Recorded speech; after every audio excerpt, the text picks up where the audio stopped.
Live from UBC Studios in Kampala. This is Good Morning Uganda.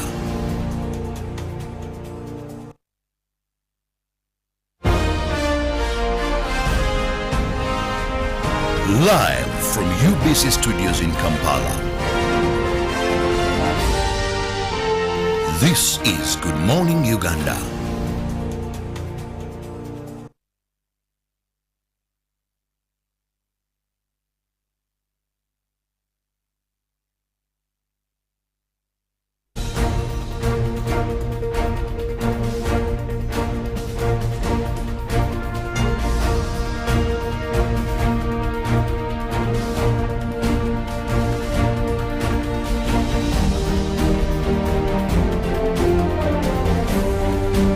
Talk about our motherland Uganda, the pearl of Africa, you cannot fail to smile because of the smile that fills the faces of the citizens. Our nice good weather and nature that sustains us all, that enables us all to continue each in their own way because we are all different even according to each individual's work.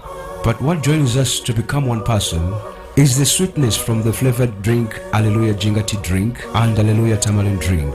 The flavor that quenches your thirst while at the same time treating and healing your body because it is 100% natural. Enjoy the drink that has got the tamarind juice in it. Made by Alleluia Reflexology, Healthy Solutions and Nutritional Research Center Limited. Get yourself a bottle of Alleluia from all shops around.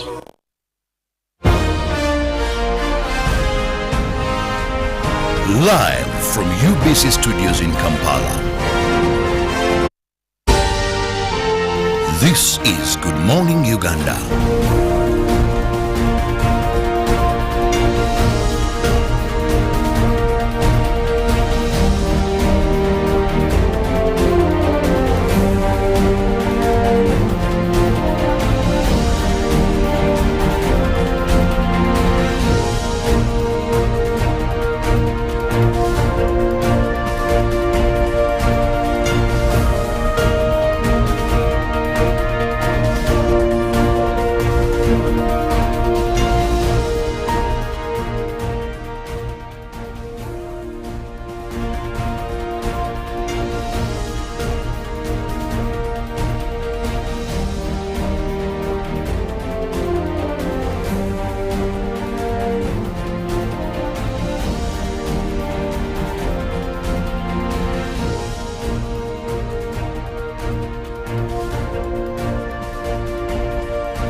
Good morning, Uganda. Thank you so much for joining us on this second day of the month of May 2023. Well, we are already onto it. Welcome back from the public holiday. Quite a long one, I must say, a long weekend with an extension of Monday all the way from Friday, Saturday, Sunday, and Monday. Well, look at us right now getting into the grind. So it's back to usual business. We are getting back into the grind. Well, I can say the roads are going to be quite very busy because we have to work. That is how it's supposed to be. My name is Philomena Mastiko. Well, this morning with Mollen, Kenyena, and well, we'll be taking you through for the greatest part of the morning. But yes, like I did say, welcome back from the public holiday, which was International Labour Day yesterday. And here in Uganda, our celebrations did go down in Namutumba district. Quite a number of things that were talked about, which we believe that could make the labour force much better. Of course, remember that we were focusing on positivity in our work and also maintaining ethics and cultural rights while at it to ensure that we increase the incomes of our households. Now, obviously, lots of discussions went down.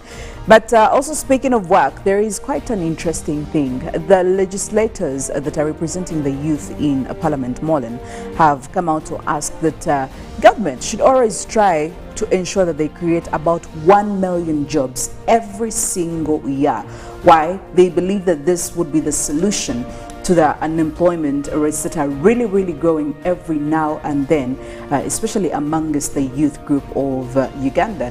And I want to think, I was really thinking hard about it. 1 million jobs, would that be the permanent solution to our problem? Good morning. Yes, good morning, Philomena, and also good morning to your viewers. When you say 1 million jobs, where are those going to come from? That's my whole question. I feel like this is very far-fetched. We do know that, yes, government jobs are there, but usually every year you'll find one entity, you know, opening up to about 4 or 5 vacancies.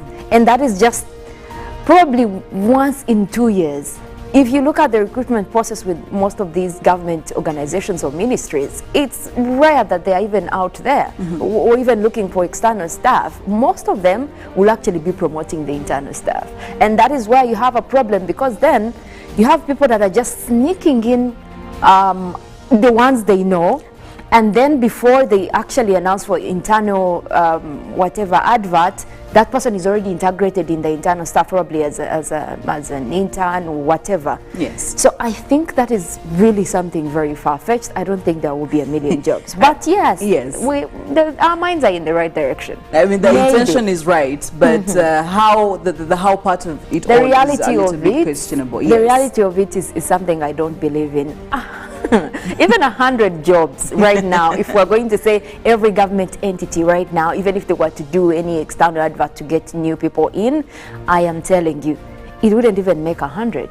Well, and maybe, unless they are going to say that the entire system is reviewed such that, and this is what we're talking about, skilled labor, because we also do know that most of these government entities have people that are not qualified, and that's no secret.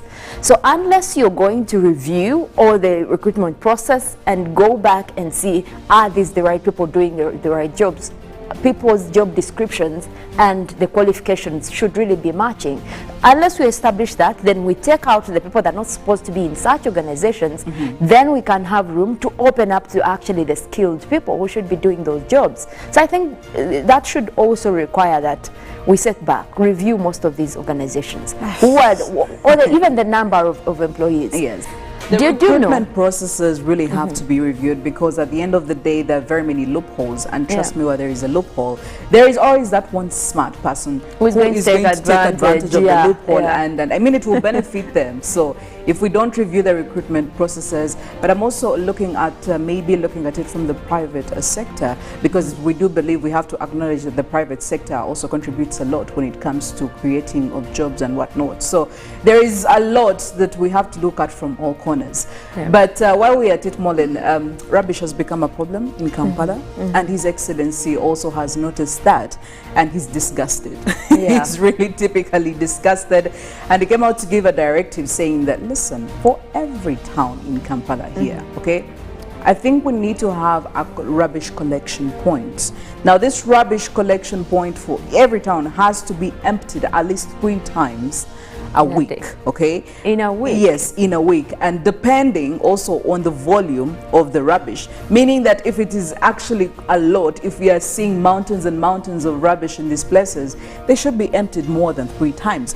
But in my head, I'm thinking, are there people who are supposed to have seen this even before His Excellency had to see this? Because he was making statements about every time he moves around Kampala, rubbish everywhere. Rubbish here, there and there, in this town, in this place.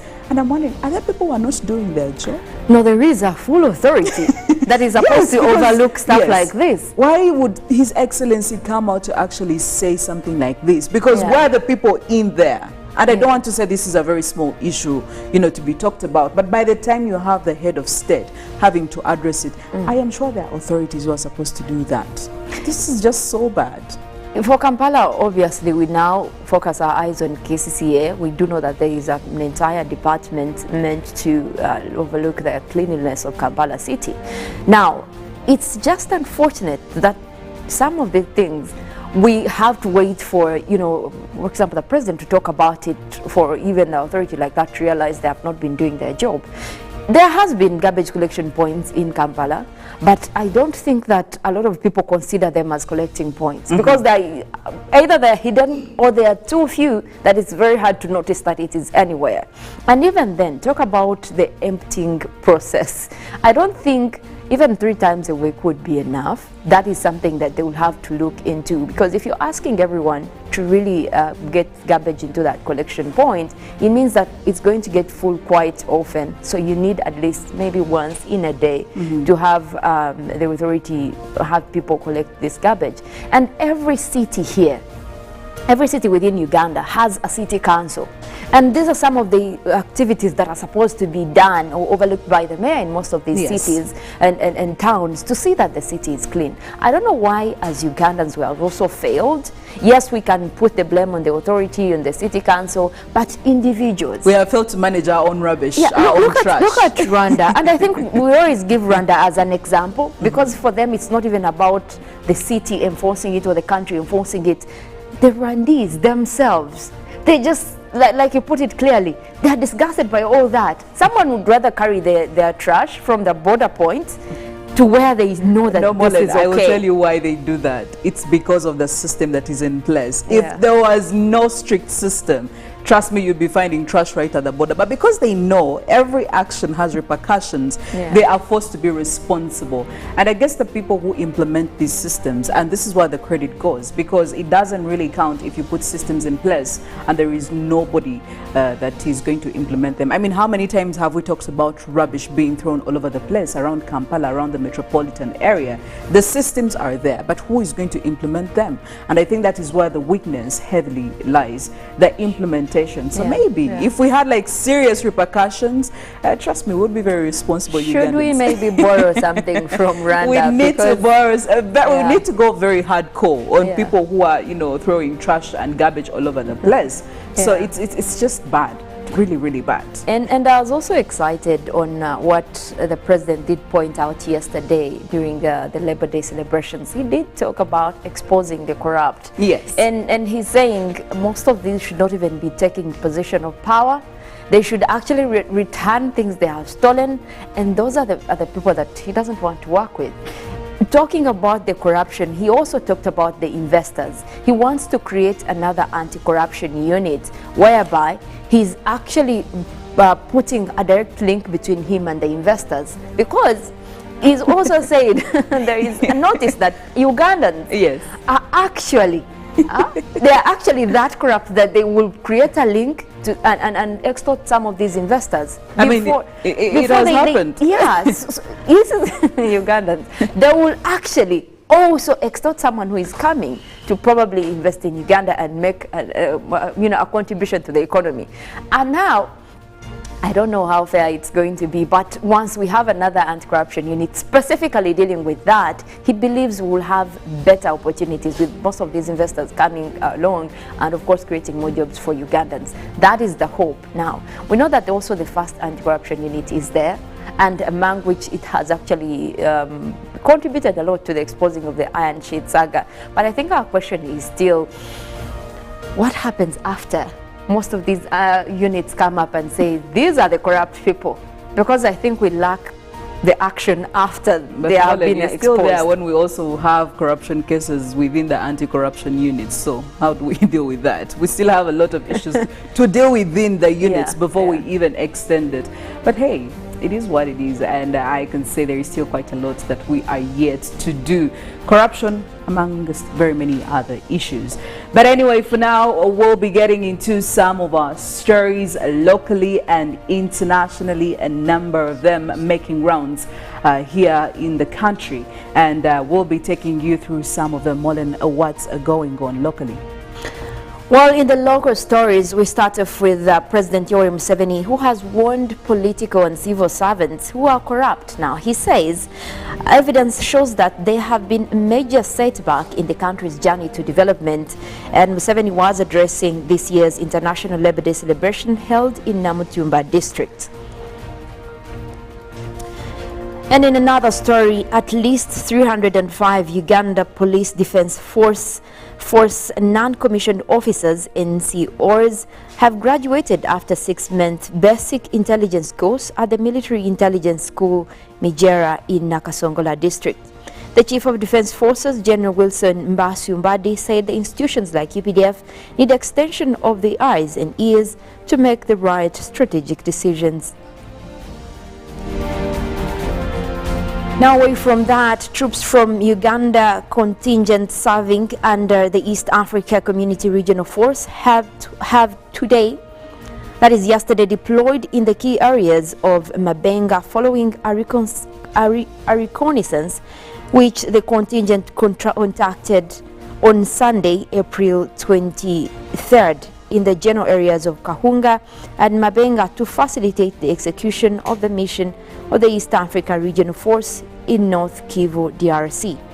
This is in compliance with the decision and consideration of the 20th Extraordinary Summit of the East Africa Community Heads of State held in Bujumbura, Burundi on the 4th of February 2023, and the East African Chief of Defense Forces meeting on the 9th of February 2023, respectively.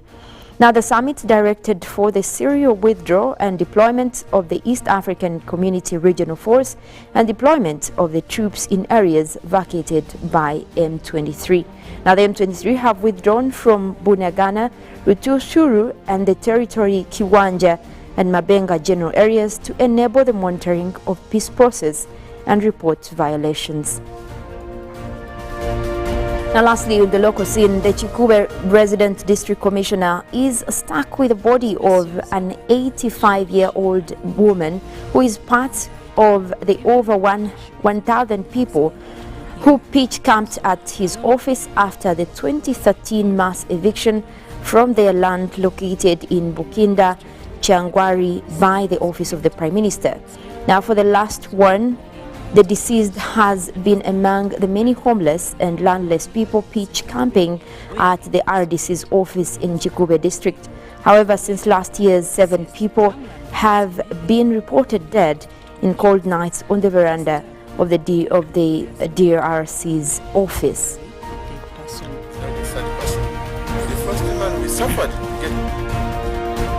Looking at the international stories, more than 20,000 Russian soldiers have been killed in fighting in Ukraine since December, the U.S. estimates. A further 80,000 have been wounded, National Security Council spokesman John Kirabo said, citing newly declassified intelligence. Half of the dead are from the Wagner mercenary company who have been attacking the eastern Bakhmut city. Russia has been trying to take the small city since last year in a grinding war of attrition. Moscow currently holds most of Bakhmut, but Ukrainian troops are still controlling a small portion of the city in the west. The fierce battle has taken on huge symbolic importance for both sides. Ukrainian officials have also said they are using the battle to kill as many of Russia's troops as possible and wear down its reserves. Now, at least 108 police officers have been injured in clashes across France with protesters angry at pension reforms, the Interior Minister has said. Gerald Darmanin said such a large number of police wounded was extremely rare, adding that 291 people had been arrested during the unrest. Hundreds of thousands have been taking part in May Day demonstrations against President Emmanuel Macron's reforms. Most were peaceful, but radical groups threw petrol bombs and fireworks. Police responded with tear gas and water cannons. It is not clear how many protesters have been injured.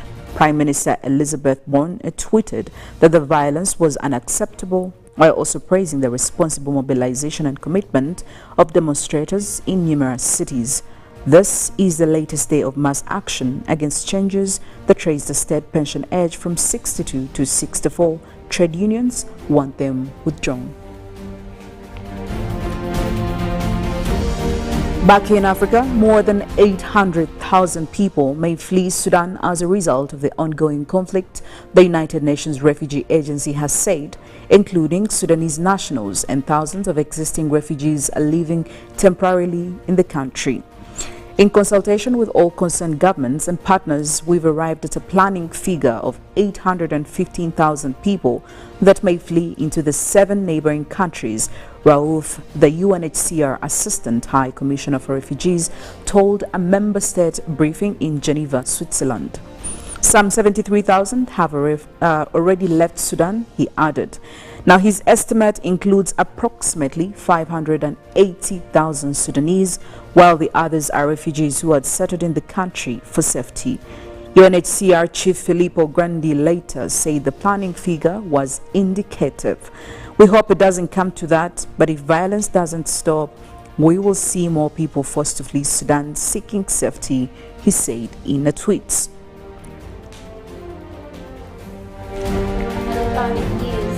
Monday, in a show of solidarity with workers on May Day and as a protest against wealthy environmental group Daniel Renovation carried out paint attacks on the wreaths at the Place Vendôme and Department of Justice in Paris. These activists covered the building's walls and floors in orange plant and raised slogans against the rich, which were similar to those raised in another protest in the city carried out by another group, Extinction Rebellion. Earlier in January, two activists from the group sprayed paint in front of the entrance of the French Prime Minister's office, protesting against what they called climate crimes committed by the state. Well, we still have more stories coming in from the Daily Monitor, but before that, clearly you can see the Labor Day celebrations really did a number on Felix. Good morning. I don't know when we left here, you went and joined the celebrations. Man. Well, I'm a laborer, so it makes a lot of sense. Yeah, I'm struggling with the differentiation between labor and worker, because the way laborer sounds like some slave sort of thing, you know. But I would have appreciated it to be called Workers' Day than Laborers. Not Labor Day. Honestly, the way it does bring sort of like. Slavery. That's the thing. There's a master servant thing, and then laborer. Anyway, clearly in Africa we are laborers. But anyway, if you want me to take a look at Daily Monitor, and the big headline is Museveni to start new anti-corruption body.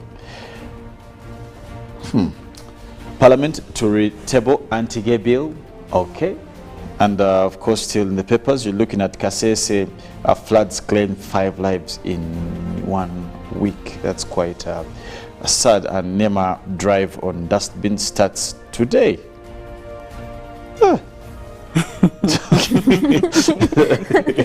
It is shocking. It is that shocking. Wow. It is that shocking. Wasn't it paused? I didn't carry my... It was, but now we are starting off officially. Without any warning? But guys, they gave you warnings on several occasions. And then paused like indefinitely. Yes. Why are we just learning about this from the papers? Who's going to enforce this? Is it the traffic police or the normal police? Well, we know that they are partners. They're partnering with the traffic department of police. So, yes. Yeah. Yes. If they are partnering with police, they're very excited. Let me tell you, it's going to be another battle. So you may want to buy the trash can today. The only relief I feel is that they're partnering with police. So why? It's not as scary as you don't it is. trust the NEMA police? No. I love working with the police, so I can know that there is no need to worry. Please. Because if it was some other enforcement thing, but if it's our police people, traffic guys, you think you might get away with it? Honestly, that's why I was asking who's going to enforce this. If it was some other what or what, but if it's our traffic guys, you think they'll get the job done? We will talk. That's what we will talk. Please buy your trash cans. Don't listen to Felix. Put them in the cars and whatnot. Yes, we're back in business. There's a whole hefty fight, by the way. In your business, me, I'll be in business with the officers because, I mean, this guy. These are the people we are creating another anti-corruption unit. Yes, we have a whole different problem altogether. Anyway, I mean, we are surviving. We might need the third. They might need a third body for anti-corruption, specifically for people like Felix. To be working with corrupt people. Felix, no one said they were corrupt. I didn't say anything about being corrupt. No, absolutely not. In those cases, we can talk. You like explain to them as coming. It's good morning, Uganda. Please buy your trash can, your dustbin or whatever, put it in your car because you don't want to find yourself parting with all of that money. That money could do a lot in this economy. But while at it, don't forget to grab yourself a bottle of Hallelujah drink to ensure that you put your immunity at par. It comes in different flavors, banana flavor, ginger flavor, whichever works for your taste.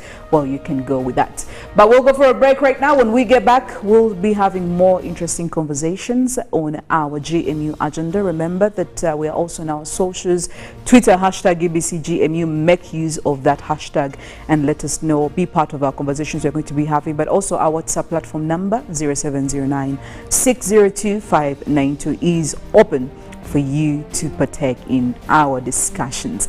Good Morning Uganda returns after the break.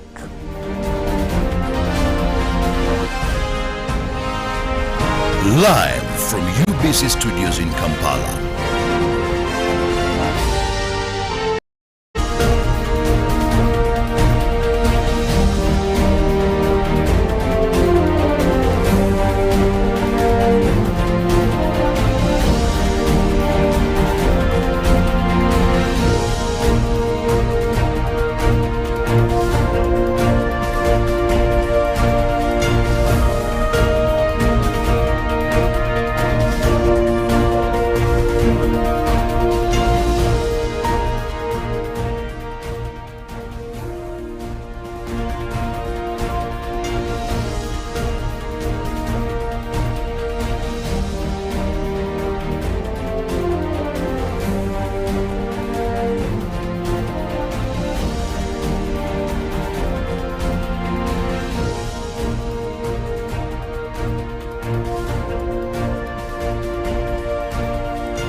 Good morning, Uganda. Thank you so much for joining us on this second day of the month of May 2023.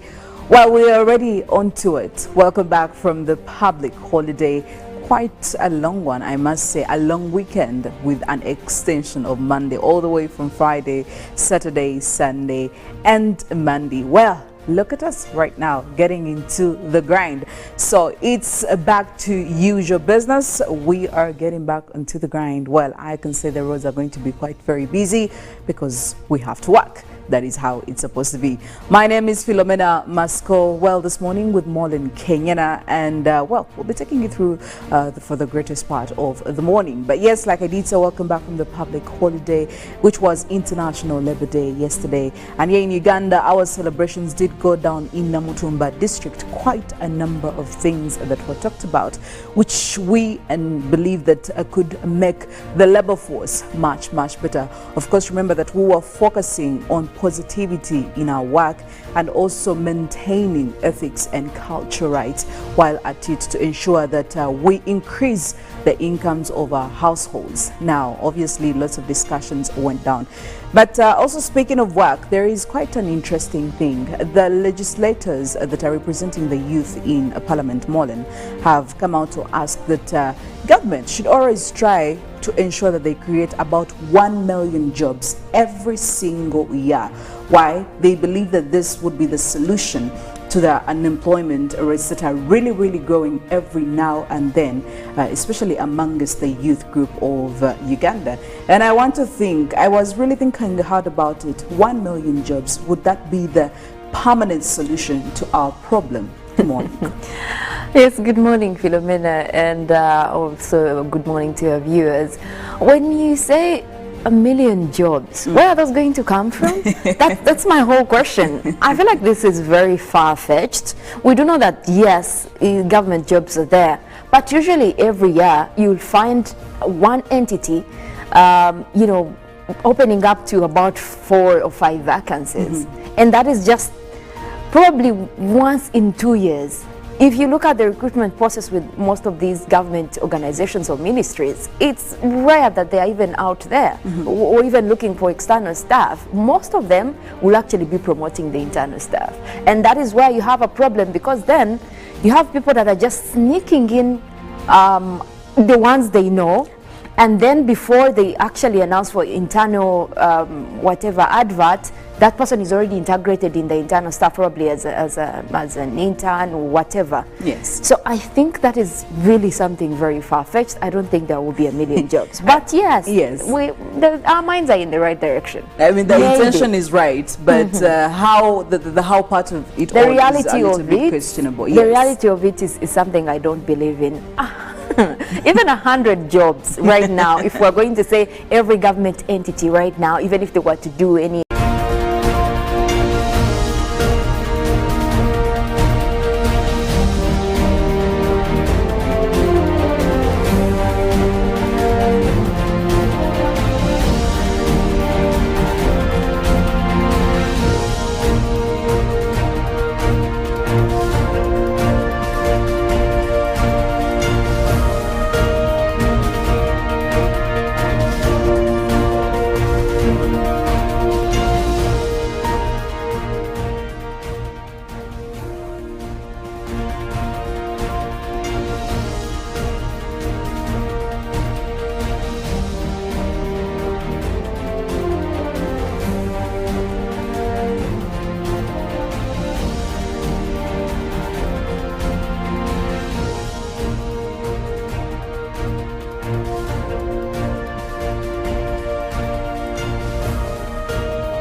Good morning, Uganda. Thank you so much for joining us on this second day of the month of May 2023. Well, we're already onto it. Welcome back from the public holiday. Quite a long one, I must say, a long weekend with an extension of Monday all the way from Friday, Saturday, Sunday, and Monday. Well, look at us right now getting into the grind. So it's back to usual business. We are getting back into the grind. Well, I can say the roads are going to be quite very busy because we have to work. That is how it's supposed to be.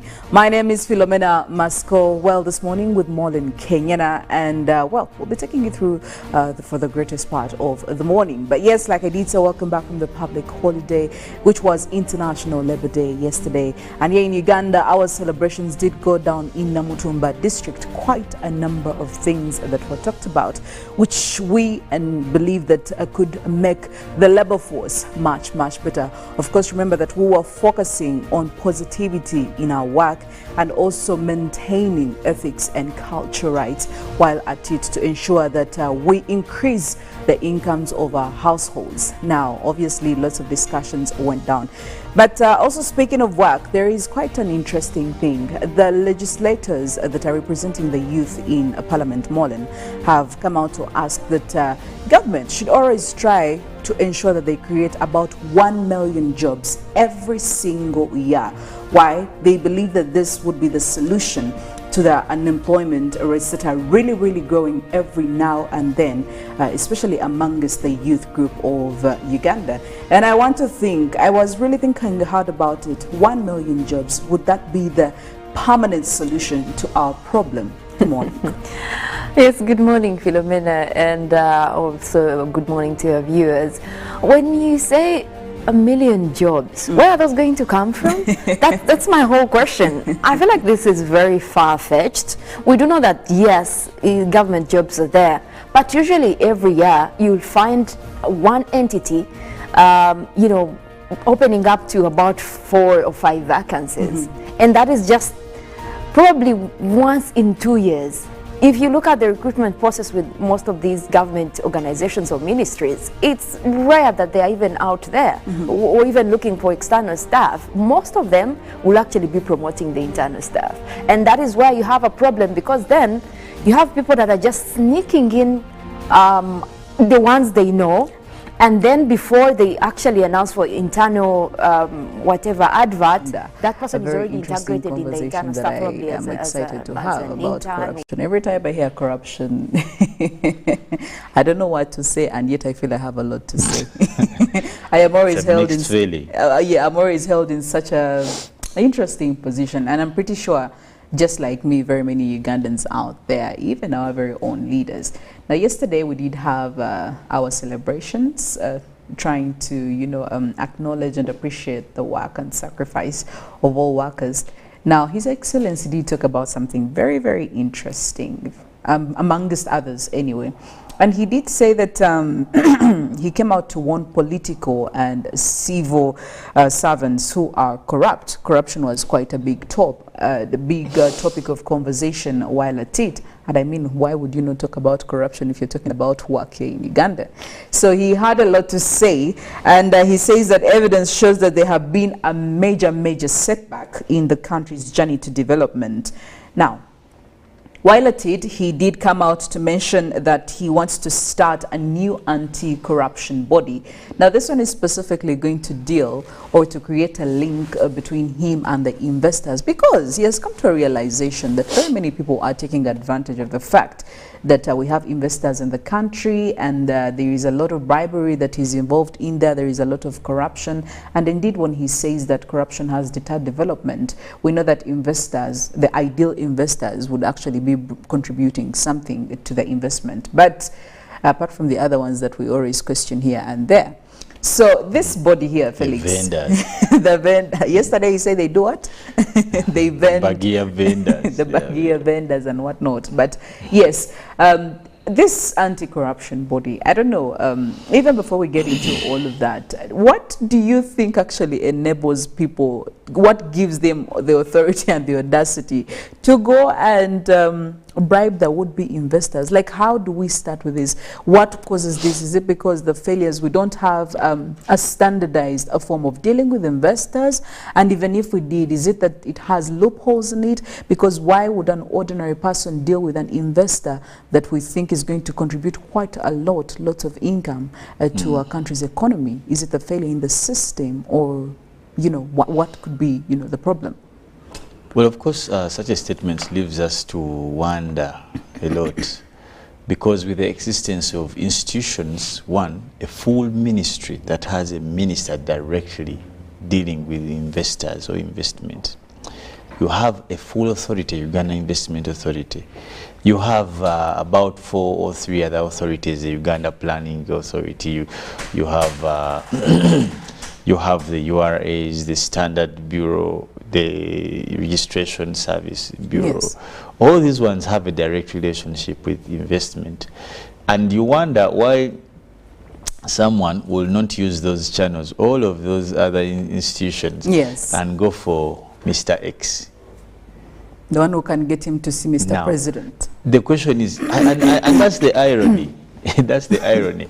An investor doesn't need to see the president to become an investor. I don't think it's a need, unless there's also some shoddiness that you intend to have, because the channels of you doing work here are clear, laid out. You have either, if you have to register a company, domestic or international, the channels are given. Okay, if you have to get to know what you need to do as an investor, the forums, there's a full authority. There's a ministry.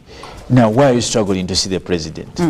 For starters, honestly and truly, what do you want from the president? He's not the one who allocates that. He's not the one who... What do you want to see? Okay. You get, and that's where people get duped. You've had people being told, I'm going to take you to see the president, I'll take you to see Genosare, I'll take you to Kapeka. They always have a list, yes. Yeah, I'll take you to this person. Yes. And there's a way they make it look like whatever name they say is the determinant of, is one person running the country. When you see Sare, it is a done deal. Nah, yeah. So, like one time you're doing a court matter, I remember then someone says, but and I'm thinking to myself, what's the connection? This is a matter ongoing in court. Now what's the use of us going to see this person? Yes. I'm leaving the court premises and I'm going to Kapeka. So all these, there's been a mixture of misunderstandings that are happening before our eyes. But why is this happening like this? Every day, time and again, we have been discussing something called systems. That the irony is that these small happenings, corruption tendencies, actually what you're calling corruption is actual theft. Many investors have been duped. And when you find the racket, you hear there was this, there was a minister, there was an MP, there was a minister. In fact, His Excellency just probably didn't want to mention some of his people. But the biggest people who contribute to this are ministers. You see, the people we meet, we are going to have a minister. Now, you find someone is telling you they want to be an investor here. The minister they are looking for, and I'm not saying that, but let's give an example. You want to be an investor, but you're looking for the minister, let's say, of water and what? They have no direct relationship to investment in Uganda. Like, you just stumbling on anything you see. And that's why sometimes we end up getting investors who are mediocre or who are just so shallow because of the channels they came in. And some of them are deceitful. They also come with intention to steal. Sometimes also this issue is vice versa. Yeah, because now they've known how weak our systems are. So some ministers and government officials have been also calling. Someone comes and they pretend they have good cars, then this one starts investing money in them. Where to stay, the car to drive. Sometimes even give them physical money, partnering. And people, before you know, they are out of the country. So it is a two-way. as this anti-corruption thing is being formed, it should look into those the investors who are and, fraudulous and also the Ugandans. It's a two-way. But the reason is because of this excitement that we all struggle with. But the other thing is this. Time and again, we have insisted, let's standardize how things are done in this country. It is not normal that everything has to end up before the president. It's actually abnormal. It's actually abnormal. You can't be calling His Excellency to open up a village parish water project. You can't be calling His Excellency to open up an East African summit.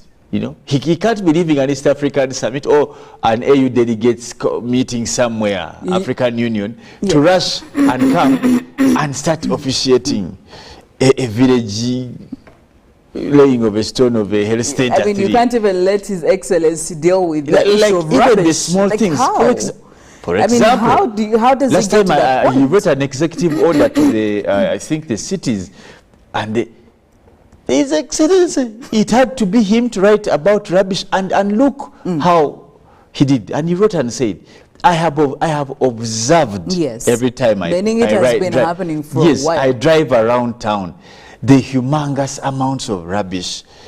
Now, does it really take, when you have a Lord Mayor, you have a Minister of Local Government, you have a Minister of Kampala, two for that matter, and this is the mistake, that the absence of standardizing, institutionalizing how business is done in Uganda is why we get to this.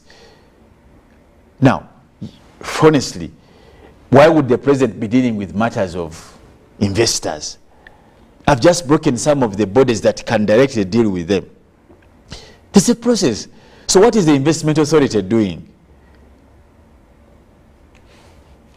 What is it doing? If it is the president now to accredit, poor man with his, maybe he doesn't have expert knowledge in every aspect of investors.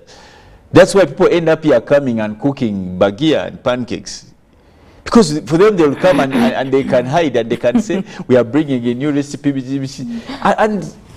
Yes. Because the initial things or initial investments that they will tell you they are coming with, eventually when you make a follow-up, it's absolutely totally far from what they're what they were supposed to be doing. And many of them are being deceptive. Someone, like there's a time, I think late last year, they were withdrawing land from some of the investors. They came here, they said they had stuff to do. We gave them over. And I remember it was in Philomena Parliament, over 10 acres of land, over 30, over what? And government gave this land, but people had done totally nothing. Yes. So what went wrong? Now, that put aside, we must also agree that the penetration of corruption, depth, width, in size, has penetrated far, far deeper than we think, Philomena. And this starts with government institutions. The truth of what happens here is that out of 15 or 10 investors who would have been here, you'll find that at least 4 of them, or even 5, half of them will leave because of the humongous demands of government officials. Yes. We have many stories and experiences that we have heard of. How government officials exploit these investors. And these are people who have sought to work with government, because I understand there's a portal, you can reach out through the authority that we want to do this and this, want to do it in Uganda. Then of course they'll ask you, what is your intended investment in terms of finances? What are you looking at? What will need? What is the employment requirement? How many people will you be? All these questions. Now, in between there, we have people in government who have ordained themselves as brokers. Yes. And that's when they pick up.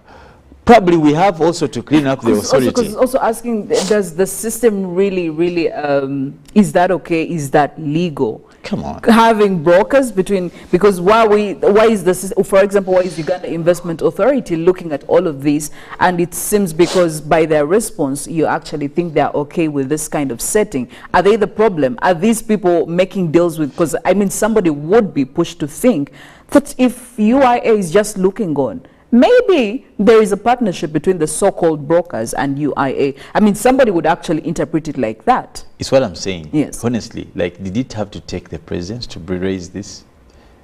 With all the institutions you have broken down, did it have to take probably His Excellency? A couple of whistleblowers told him that Mr. President, the investors have been telling him, and because probably he has his own investigative networks, intelligence and whatever, and he knows. But did it have to come from him? There's a full authority, and it is cut out for that investment authority. You're talking about investors, unless I'm mistaken, they fall elsewhere. You see, the effect of corruption can take a country 50 years back, and that's where we are sliding. We are gently sliding our 50 years, having our 50 years share. That's why today you have challenges like roads. Because of something small. Someone could have taken money and didn't do what should have been done. Like what you've seen, these allegations of government contracts. You go and get a government contract, you're told, for example, to do work of, you have to do work of, say, 100 billion shillings.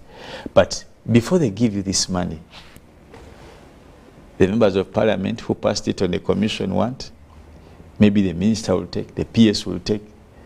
Now, at the time of executing the project, which was supposed to be 100 billion, you have about 40.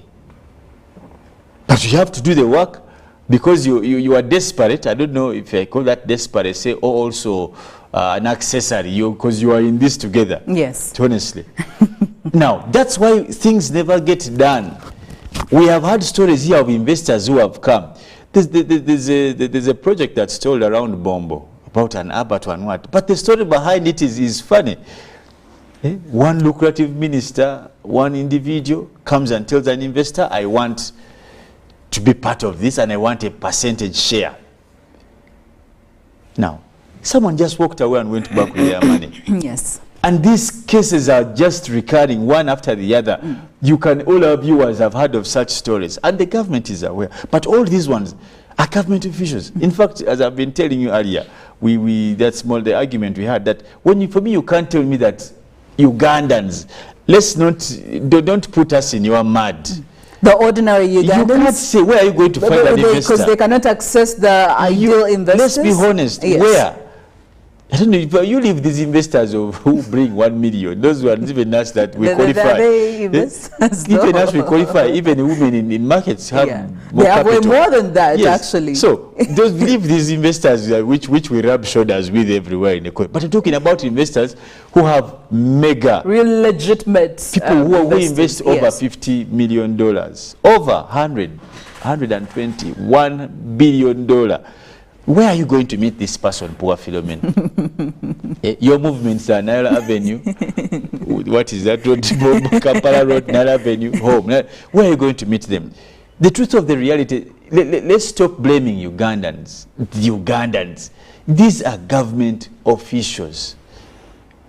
They're the ones who have the access to these people. Let's be honest. Government officials, and you see, this is the irony, that we have suffered as Ugandans at the feet of their selfishness.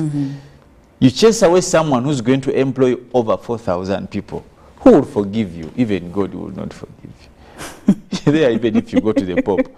Because these people's lives are going to be determined by, and because of your personal, you simply say, before for you to do this, I want this. I mean, there have been reports and allegations, Felix, that some of these investments, the people that deal with them, they want to take a certain percentage of shares in the would-be companies that would be in these places. These are the things that these people do. These are conditions that some of these people are reported. If you want to get a shocker, you go to start from Namambe up to Mukono. Go asking investor by investor, how did you get here? Who helped you? What are the things you'll discover? Yes. You go to these industrial parks where investors are. Ask them, if they're honest, some of them are fearful. They say, but you just, and some of you, it's Robert who normally does these investigative stories. You should take time if he's not worried. But we are struggling. I'm telling you that some people are not employed, and this is the effect of corruption. The would-be beneficiaries of a service never get it. So when the president comes out to say that we are going to form another, did he say anti-corruption body? Yes. Body, and I think, of course, there's a couple of questions that brings questions into the previous ones. I mean, because are they not actually doing what they're supposed to do? Yeah, he's saying, I'm having another issue. My trust issues, yes. The other thought would be probably they are busy. There's too much corruption happening and they are busy so they can't be. But if that is your responsibility, getting the corrupt people. With these other corrupt people, so he wants to form another one for particularly investors. That is the way two way we think out of it. That probably these ones are busy. They are busy. The corruption is too much, so they are chasing. But the need, I think, is to centralize this whole thing of investors. And I think in the discussions, I think some time ago we had with the Uganda Investment Authority, they were decrying of understaffing. Probably that could be one of the reasons why they can't be efficient as they should be. But I have an issue with these authorities, that multiple number of authorities. In the presence of the authority, there's a full minister, I think, if I'm not mistaken, that should be Honorable Anite. Yes. Yes, who does work with the investors and what and all these people. And that's under Minister of Finance. But then you have an authority. Most of the time, she's the one I see when investors are opening up factories, who's talking on their behalf and what. Now, probably we should be calling for a merger. If you're understaffed and that's the reason for you not to perform, then go home. We reduce all the resources, and we know that there is a specific because you are renting people. Space. Yes. That place used to be, I think, on Tweed Tower somewhere around the French embassy. I don't know if they're still, but you're renting space, you're paying salaries, you've just come in house with Minister of Finance if you don't have, so you can be either monitored and advised or probably also work together with the minister. But the challenge we are facing here is the one multiplication of same work. Because I think the authority has an ED. Now, what does the ED do in the presence of a full minister of the same? Secondly, centralizing government institutions. Everyone can't be welcoming investors. Everyone here, as long as they have something called power, which we don't know. Well, I've told you, here they'll tell you, investor, mutwali wagundi, take them to sample. And people have been duped. Yes, it's true. We've seen the stories. Tells you, yes. What's the relationship of the president with investment, regardless of the fact that he is the head of state? But what is the relationship? Does he do accreditation?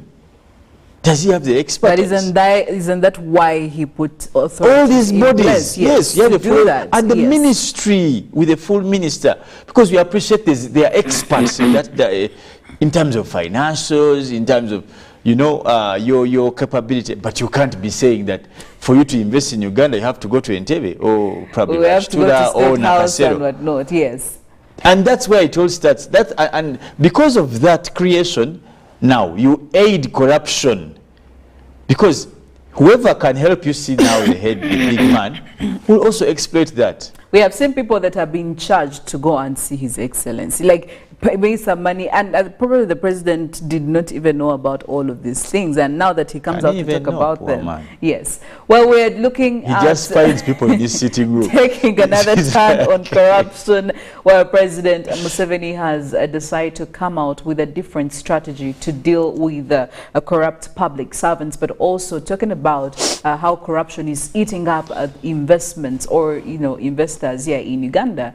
And he says he wants to create a link that is going to directly put him and the investors together. I feel like at the end of the day, Felix, this man is going to do everything on his own, because the people who are ideally supposed to help him out on that are not doing this. So he wants to deal with some of these things personally.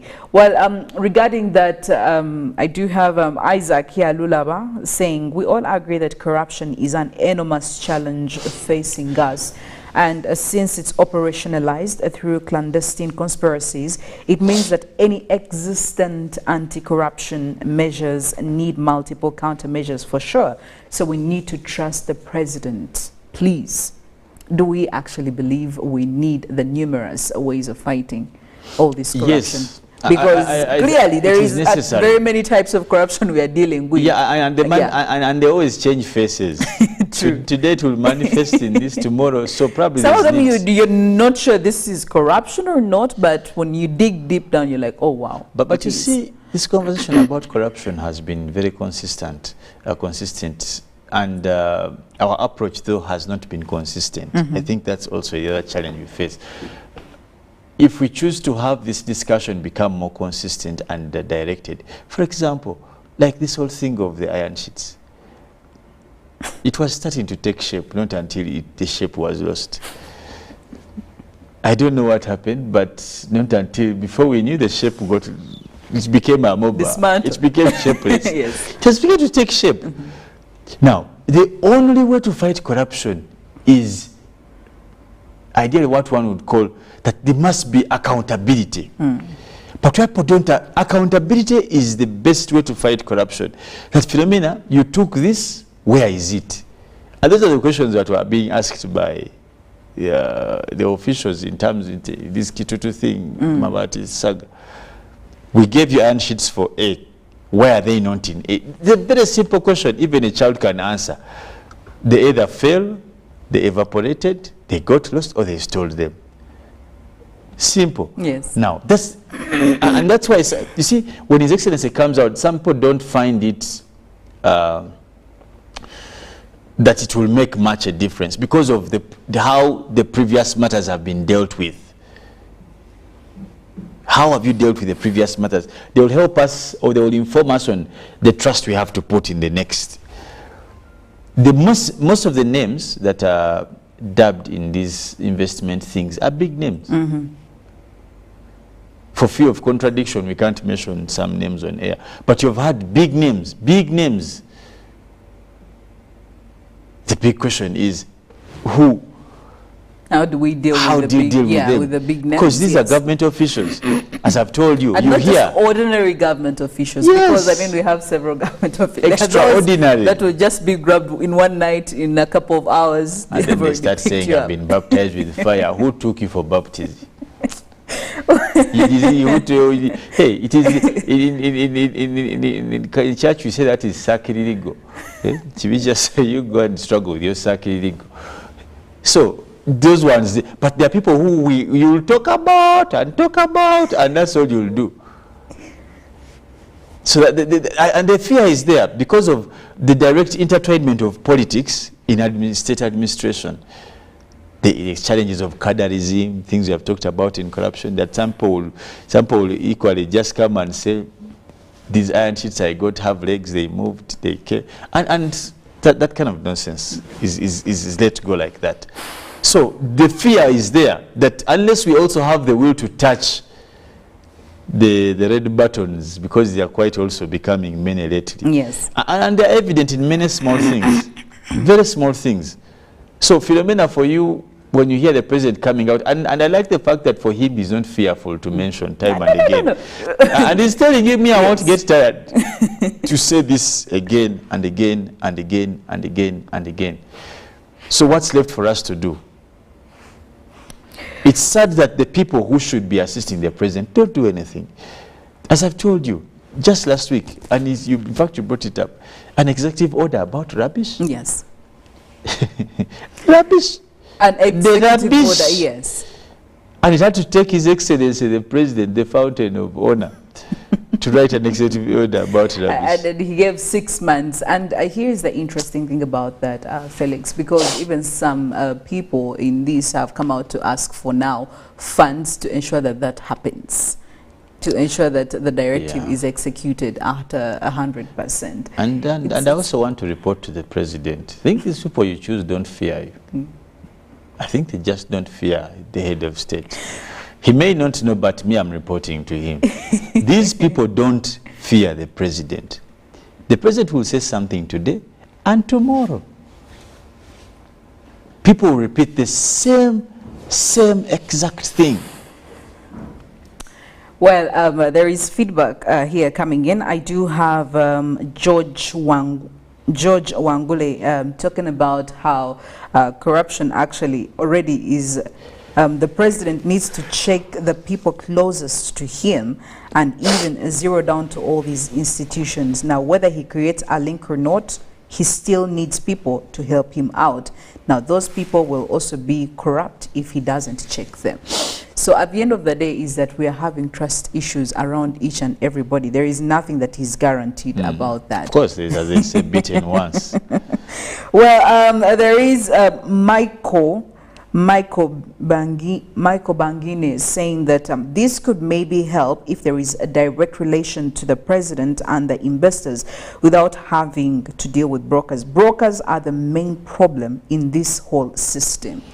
Even whoever started the system of brokerage, we don't understand them. I don't even know how they came up with that idea, but it's I mean, but what gives birth to brokers is this, Philomena, is the lack of direct processes.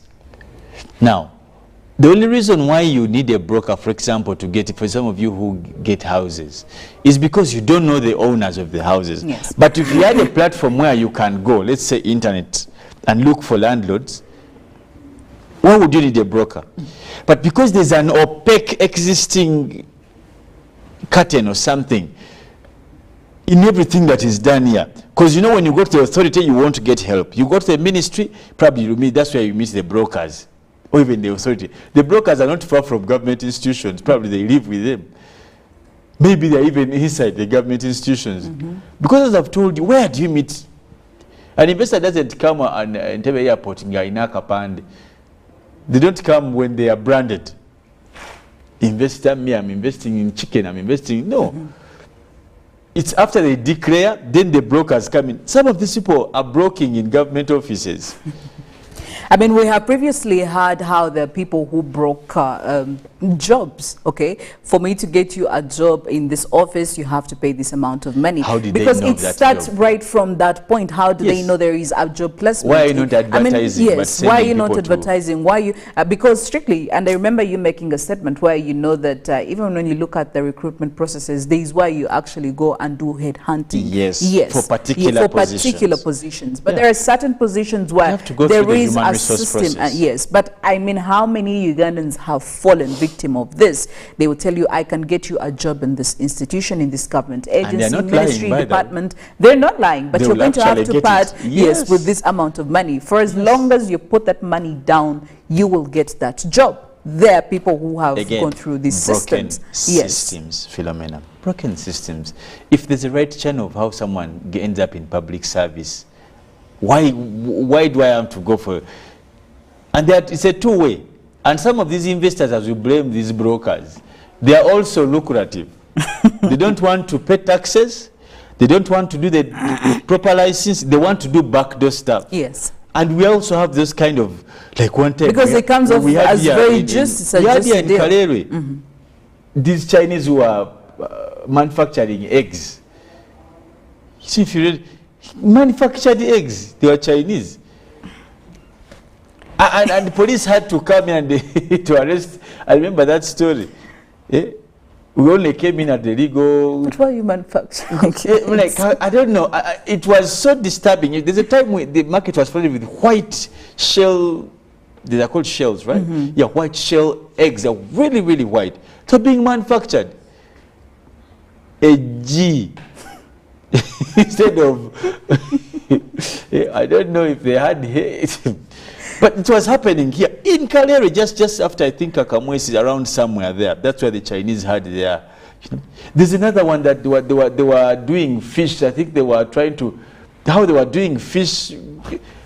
It's now also some investors want back those things, so they create an opportunity for these smart Ugandans. Someone you come in to invest, and these are big investments, and there are very many, by the way. You go to that side of. Again, that side of Mokono, there's those small factories doing Nyonyintono, doing someone comes here to do bottle tops. It's an investor. Covers of this plastic, and for them that's all they do. But you find a factory, it's somewhere in the swamp. They are hidden, even reaching there. So sometimes these also investors have those kind of people who want backdoor. Sometimes they're also coming from, and that's why you see sometimes we struggle with labor abuse. Some of the things we're talking about yesterday, there's no health and safety, there's no insurance, there's no workman's compensation. Like workers are there exploited because of their desperation. The investor is a sham investor, is doing work, selling on the market wrong things. By the way, below standard goods are on the market, is hiding, but someone helped them in the government. Someone helped them, yes, to establish that. To come get land, because here you can't buy land without, if you're not a. So all these things work all together for the need of creation of these bodies. However, the big question again, Philomena, will be, is the problem the absence of an anti-corruption unit? Because you must also delve into understanding, is the problem the lack of an anti-corruption body? Felix, I was telling Mollen here earlier that the anti-corruption units, we've had also scandals within the anti-corruption unit. So, I mean, I don't think that is the answer. Just like, I remember one time the anti-corruption units have to be there. I remember there's a time we struggled in court and we were looking for an exhibit. We had to turn around the whole police station. So clearly, the exhibit was so precious that, and before we knew, there was then the other. So there was no case because the exhibit.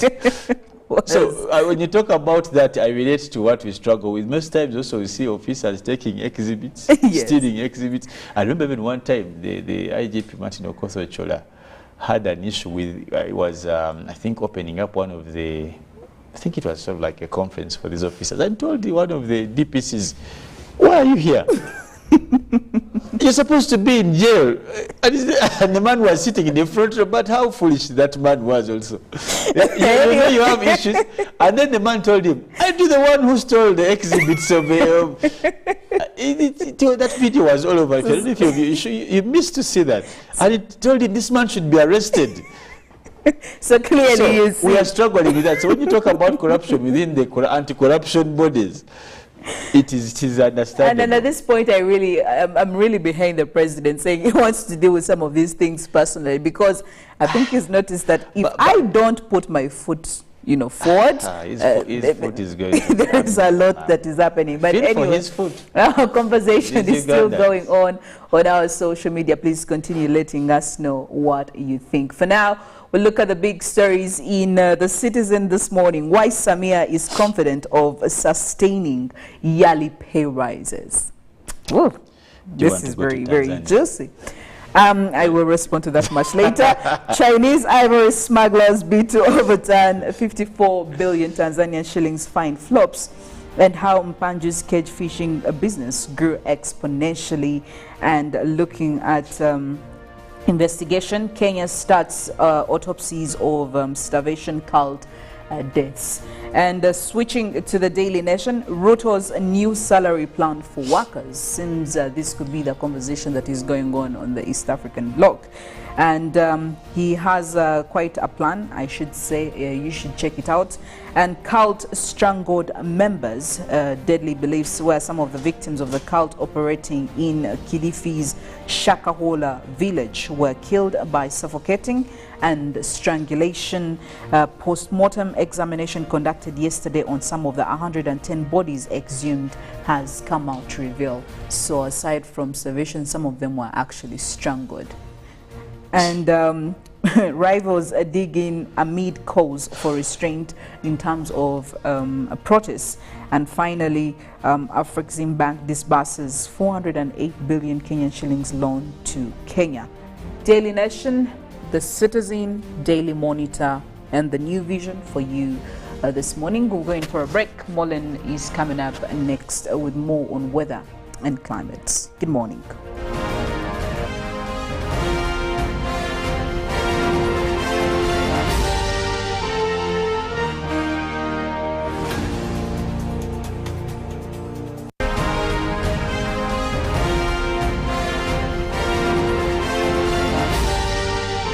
This is Good Morning Uganda.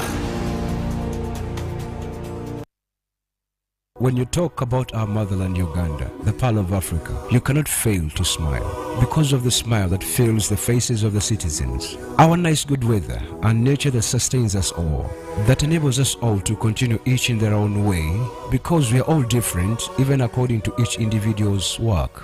But what joins us to become one person is the sweetness from the flavored drink Alleluia Jingati drink and Alleluia Tamarind drink. The flavor that quenches your thirst while at the same time treating and healing your body because it is 100% natural. Enjoy the drink that has got the tamarind juice in it. Made by Alleluia Reflexology, Healthy Solutions and Nutritional Research Center Limited. Get yourself a bottle of Alleluia from all shops around.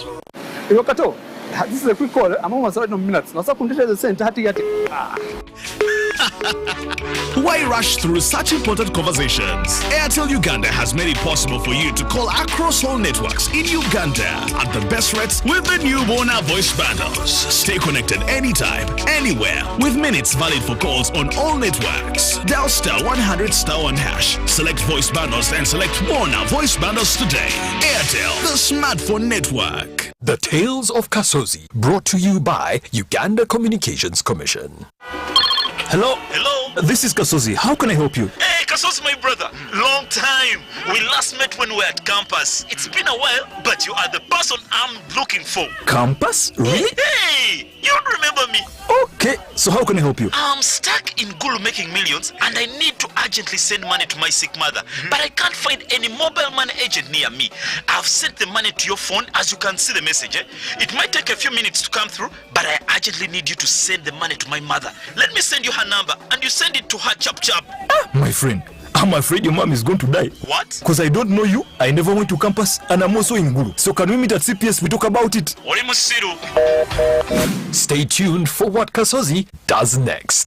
Tofera. Refrain from unnecessary engagements with strangers over the phone. This message is powered by the Uganda Communications Commission.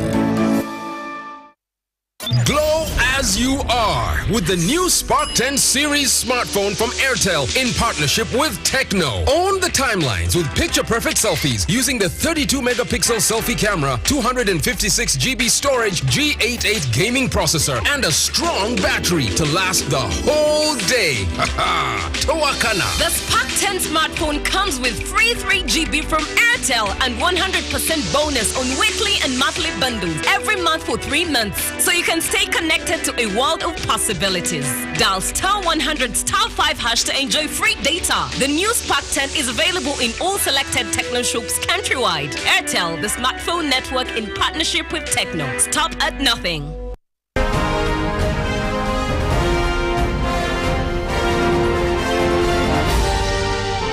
This is Good Morning Uganda.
Good morning, Uganda. Welcome once again, and thank you for keeping it with us here. Now, right now, we want to look at the traffic situation. We'll be looking at some of the roads leading into central town, and we're heading from areas of Chisasi. If you're looking at some of those roads that you could use to navigate into town, Tinda as well.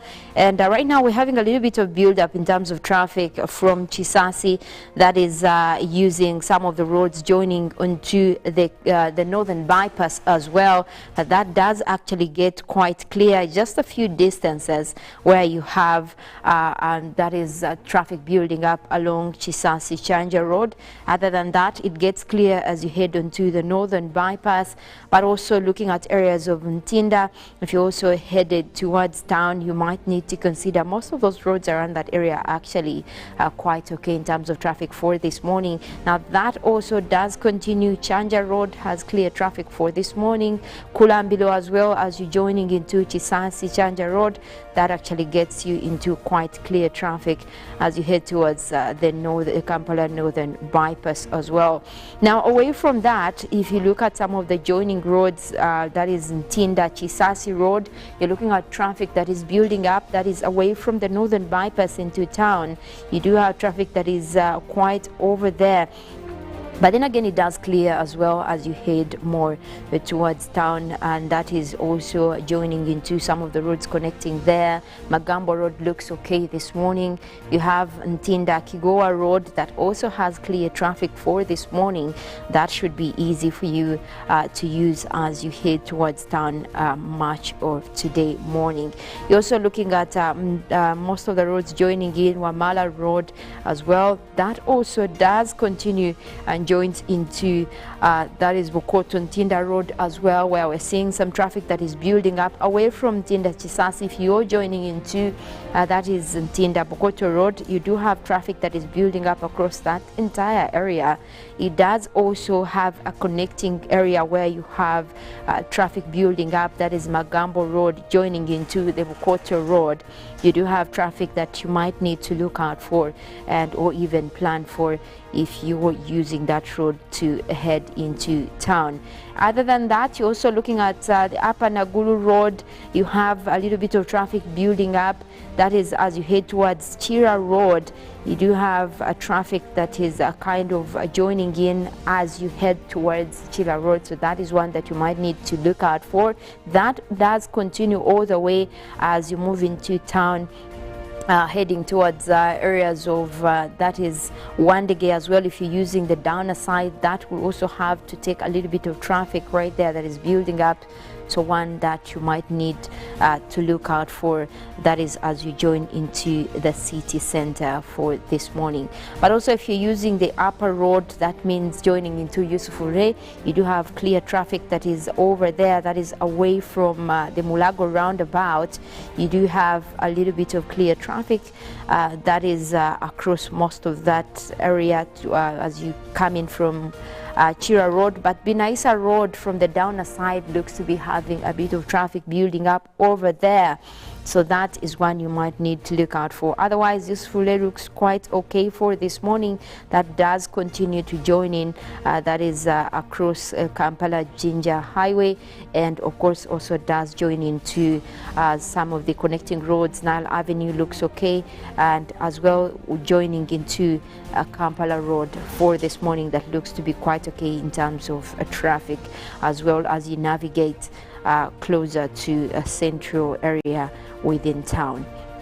Now, we also want to look at the weather situation. We'll be tapping in from our satellites that is over Uganda and see how the weather is looking like. You have a lot of clouds that are starting to build up for much of the country, and now we also did see a little bit of rains come throughout last night into the early hours of today morning across the Karamoja region. It looks like that system is still over the area, but bringing in mostly cloudy weather for this morning. We also do have mostly rainy system that started off across the western area of Lake Victoria, and that is mostly spreading westwards, meaning that it is still bringing a little bit of rain towards areas of Masaka, just a few areas, and that also looks to be fading more southwards, meaning that it could actually be leaving mostly cloudy weather for the western parts of Lake Victoria. Otherwise, it is heading mostly also spreading westwards, so that could be the same system that might bring us rains, especially across the southwestern parts of Uganda.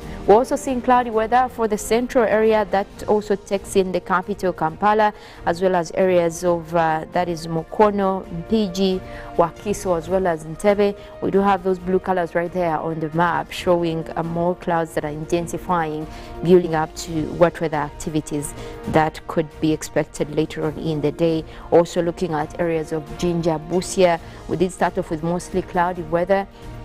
Most of that is starting to clear on, but also most likely it will reappear later on as the morning progresses, meaning that we could be dealing with also a rainy morning over there. Now, the system over the Karamoja region is still in play, and most likely also could be bringing us rains later on in the day. Otherwise, we're looking at a sunny morning for much of eastern Uganda, Palisa. We're looking at Soroti, Mbale as well, starting off quite sunny, and also towards the central area of that is midwestern Uganda, Hoima, Masindi, Bulisa are starting off quite sunny. Chivoga, Mubende, sunny weather as well. Mitiana, Remiaga, Ibanda, Kasese, that is where we do have mostly sunny weather for this morning, as well as that is southwestern Kanungu, Rubirizi, and most areas along Mbara and Ibanda. But we'll go ahead and look at the forecast for this morning. Also, we do expect that most of these weather changes do actually start to kick in as morning progresses, especially when you do have the sun coming in. Most of those clouds start to dissipate, and most likely then you define where there will be wet weather and dry conditions. Now, the forecast for the central area of Lake Victoria indicates isolated showers that are forecast for much of today morning. And that system is also likely to cross over into the afternoon, but we're starting off quite chilly at 25 degrees. Now, we're also looking at the central part of northern Uganda, Adjumani, Gulu, Kitgum and Padel. We are forecasting isolated showers. That is starting off at 26 degrees centigrade, also likely to come in mostly in the afternoon. While looking at the eastern part of central, Ruwero, Woblenzi, Bururi, Nakaseke, we're forecasting showers, and also that is starting off with a pleasant 26 degrees centigrade. That will be across several places within the forecast region. Now, eastern Uganda, Soroti, Katakuya, Muria and Kumi, we do expect that we'll have rains come through later in the morning, and also that will be most likely developing much more in the afternoon. And for this morning, we're starting off with quite low temperatures that will be at 25 degrees. Now we're looking at areas of Mount Elgon Highland, where we have Mbale, Bududa, Boko and Sironko. We're forecasting rains that will be across a few areas, and temperatures quite low as well. That will be at 24 degrees. We're looking at the eastern part of the Lake Victoria Basin, where we do have Tororo, Busia, Iganga, as well as Jinja. We are forecasting isolated showers. Also, those will be coming in later on as the morning progresses. And most likely that will also be going into the afternoon hours, crossing over into evening, and starting off with quite some pleasant weather for this morning. Now across southwestern Uganda, you do have Mbarara, Uganda, Bushenyi and Rubirizi. Mostly a mix of clouds and sunshine forecast for you this morning as well, starting off quite chilly at 25 degrees centigrade.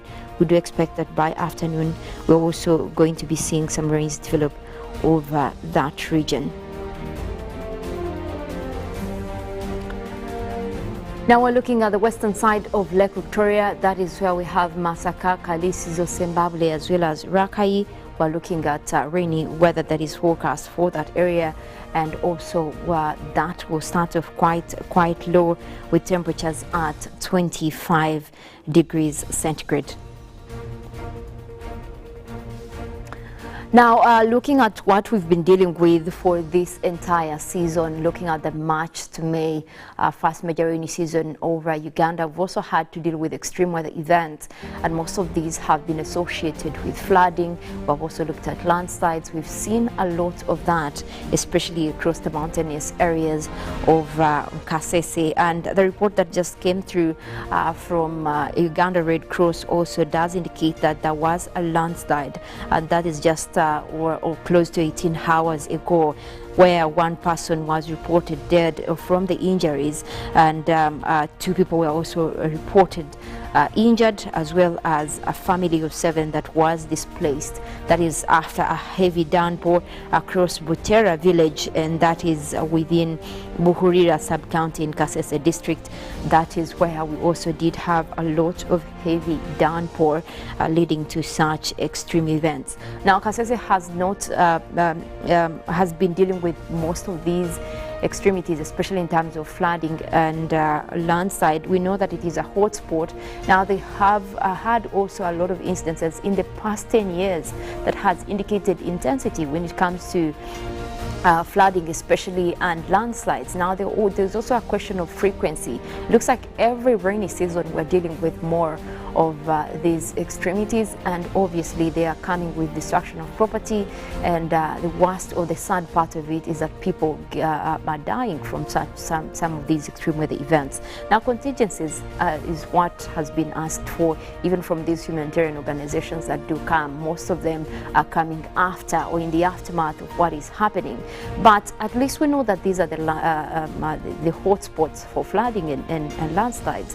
The question is, how can people in such areas be helped? Because we also look at the mountainous areas of Elgon, where you've also had or seen most of the flooding across areas of Mbale, Bududa. All these are hotspots, and over time we've also asked that government should come in to see if such people should be relocated from areas that are likely to be affected, especially when you're talking about a rainy season. Now that is still a challenge, and we do hope that most of the authorities take this serious to make sure that they help people relocate from such areas that do endanger them. Now this is not the first incident that we're also looking at extreme weather events for this season. We also did see in Mbale where one person again had died. That is from the downpour over areas of Bongoko sub-country, and of course most of the flooding events that also took place over there related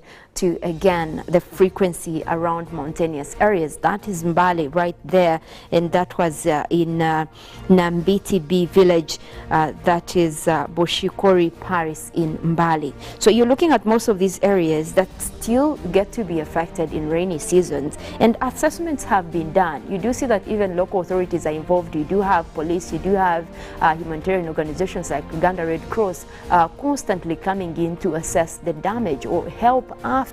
So the question is, how do we help these people before? Because at the beginning of every season, a seasonal forecast is given out. And these are some of the places that are actually put in play as when you're giving advisories to different sectors, that it is likely, there is a likelihood that there will be floods, there will be landslides. Now it is up to authorities or government to make sure that we're relocating these people. At least we know that these are areas that could be affected. If we do that, we could save a lot of lives, we could save a lot of property, and we don't have to deal with the aftermath, especially when you're looking at death. There is no way you're going to adapt to people dying from these extreme events. What we do know from what the climate crisis has told us is that the frequency is getting higher and higher. So you're expecting that we might be looking at more rainy days, we might be looking at more floods, more landslides. So it's not slowing down. It's rather we should actually be putting some of these evacuation plans earlier so that we can save lives, because even when we look at the adaptation plans, we will not adapt to instances of death. People will be dying from this. So it's better that we actually get heads on and prevent the catastrophe. Now we also still expect that more rains will be coming through for this month, that is for the month of May. The forecast that did come through from the Regional Climate Prediction Center, that is ICPAC, does indicate mostly above normal rains, that is above the average, meaning that the rains that we usually experience within this month of May, this is going to be above that. And of course, looking at most of the areas that have been highlighted across Uganda specifically, we're looking at the northwestern part of the country, that is across the Kirabo region, where we're looking at those green colors right there on the map. That's the area that is forecast to have more rains compared to the rest of the country. You also do look at the Lake Victoria Basin. That takes in areas of Jinja, again, Tororo. You're looking at Kampala as well, areas of Wakiso. That does also get into the western area, Masaka as well. Zimbabwe takes in a little bit towards midwestern Uganda. That means Masindi, Hoima. We could also be looking at much more of those conditions redeveloping again when it comes to intensity in rainfall. Again, the central part of northern Uganda as well is likely to have more rains. Now, wetter than usual conditions are still expected for northwestern parts of the country, and of course the forecast does indicate that also relatively we might be having reduced wet weather activities for the rest of the country. So meaning that we're going to see a reduction in rains for much of that is towards the western area. We know that they have been performing in terms of this season, where we're seeing the white colors. Actually, that is where we're going to be seeing a rain start to reduce over the area. And of course, that does indicate that we start preparing ourselves because we will be headed for a much drier period, that is from June into August. Well, that does it for now. We will be having Good Morning Uganda agenda that will be coming in right after this. And then later than that, we'll also be taking you through more programming with sports. And later, we'll be going for Good Morning Uganda Extra. My name is Mollen, Kenyena, wishing you a wonderful morning.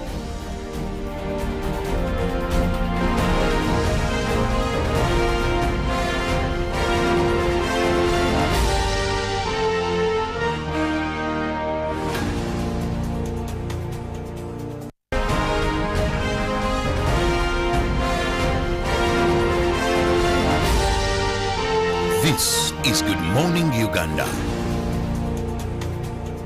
Pick of the day on UBC.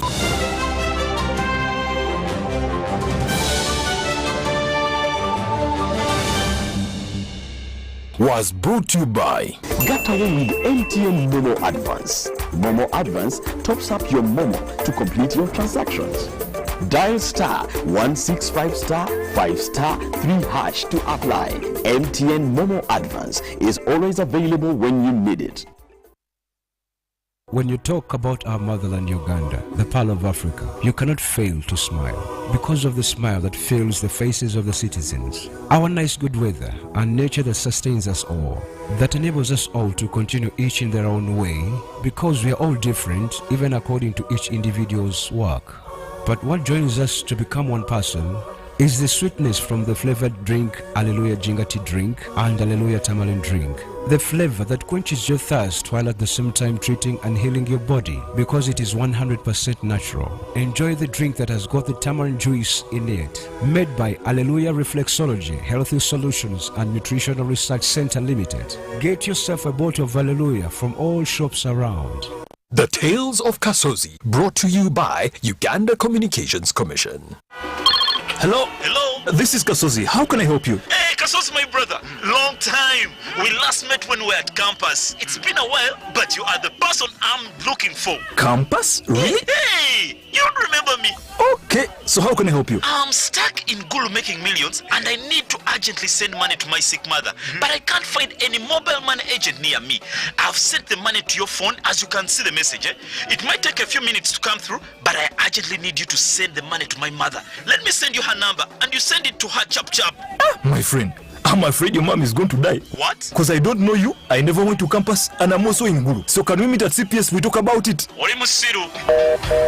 Stay tuned for what Kasozi does next. Tofera, refrain from unnecessary engagement with strangers over the phone. This message is powered by the Uganda Communications Commission.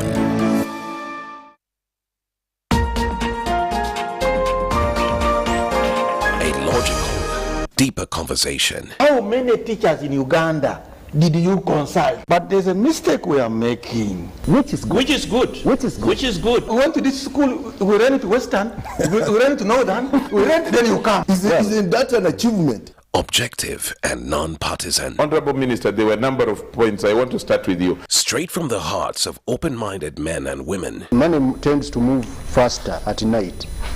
So when people are not counting, don't take it for granted. Candid and authentic. Because Uganda is not Thailand. That's not correct, and we should stop that kind of mentality. So what I'm saying that's is a trick question. Don't answer. I'm not getting into that. I'm not getting into that. Tell him you speak low. I think that's where we are beginning to have a problem. I think what is going to kill the parish model are all the misconceptions on how it's supposed to run. I know that the Prime Minister is listening. Behind the headlines. Charles, let us agree. We liberalized the economy. We are several nations put it together.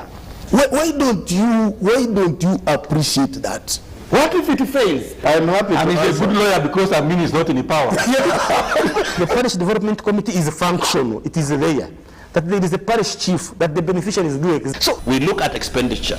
We don't look at revenue. And that is the challenge we are giving them from Minister of Finance. Your fountain of new knowledge, flowing into the mass body of knowledge. First get the knowledge of Bukedia, how they want to be modernized. Every Wednesday, 10 p.m.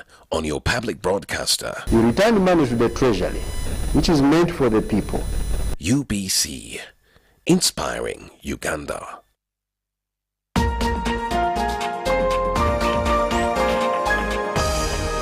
This week on UBC.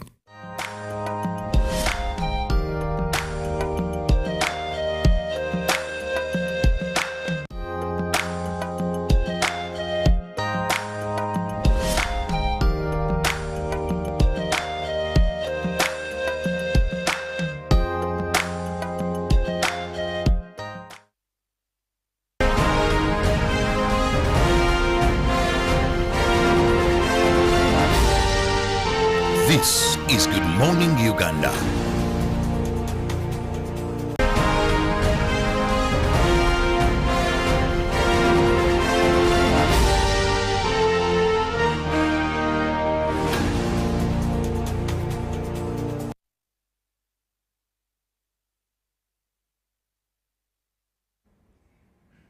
Good morning, Uganda agenda, 7 minutes past 8 a.m. Welcome once again. You're watching UBC TV. My name is Philomena Mastiko. This morning with Felix Nkunda, and the discussion that we'll be having between us and you, our wonderful viewers, this morning: wastage or waste management rather in Kampala and other cities or urban cities. How are we doing? The challenge that has become quite the talk of town, all the way from an ordinary Ugandan to the topmost, that is His Excellency Yoweri Kaguta Museveni. Now, the challenge of increasing tons of waste clearly here in Uganda has become quite a problem. And we are wondering, we are asking, has it actually given way to a diverse number of opportunities or options of overcoming this challenge? Have we tackled it in the right manner or not? Now, not so long ago, we had His Excellency coming out to give an executive directive saying that with all the observations he's made every single time he's in Kampala, there are piles of waste, piles of rubbish and garbage all over the place. And it's no wonder that he came out to give a very strict directive saying that in 6 months' time, as urban cities, they need to come up with specific areas where all this waste can be thrown, and these places should be emptied at least 3 times a week. But also this is relative depending on how much trash is in these places. Now he believes that this could be one of the biggest solutions as to, you know, the main issue, waste management, because we know that this is detrimental to the Ugandan population when it comes to health, especially. It becomes a problem. And I mean, there is quite a lot that is in there. But even before we get into that, Felix, I know one thing for sure is that when we look at the population, especially around all these urban cities, it's become quite intense. It's become heavy.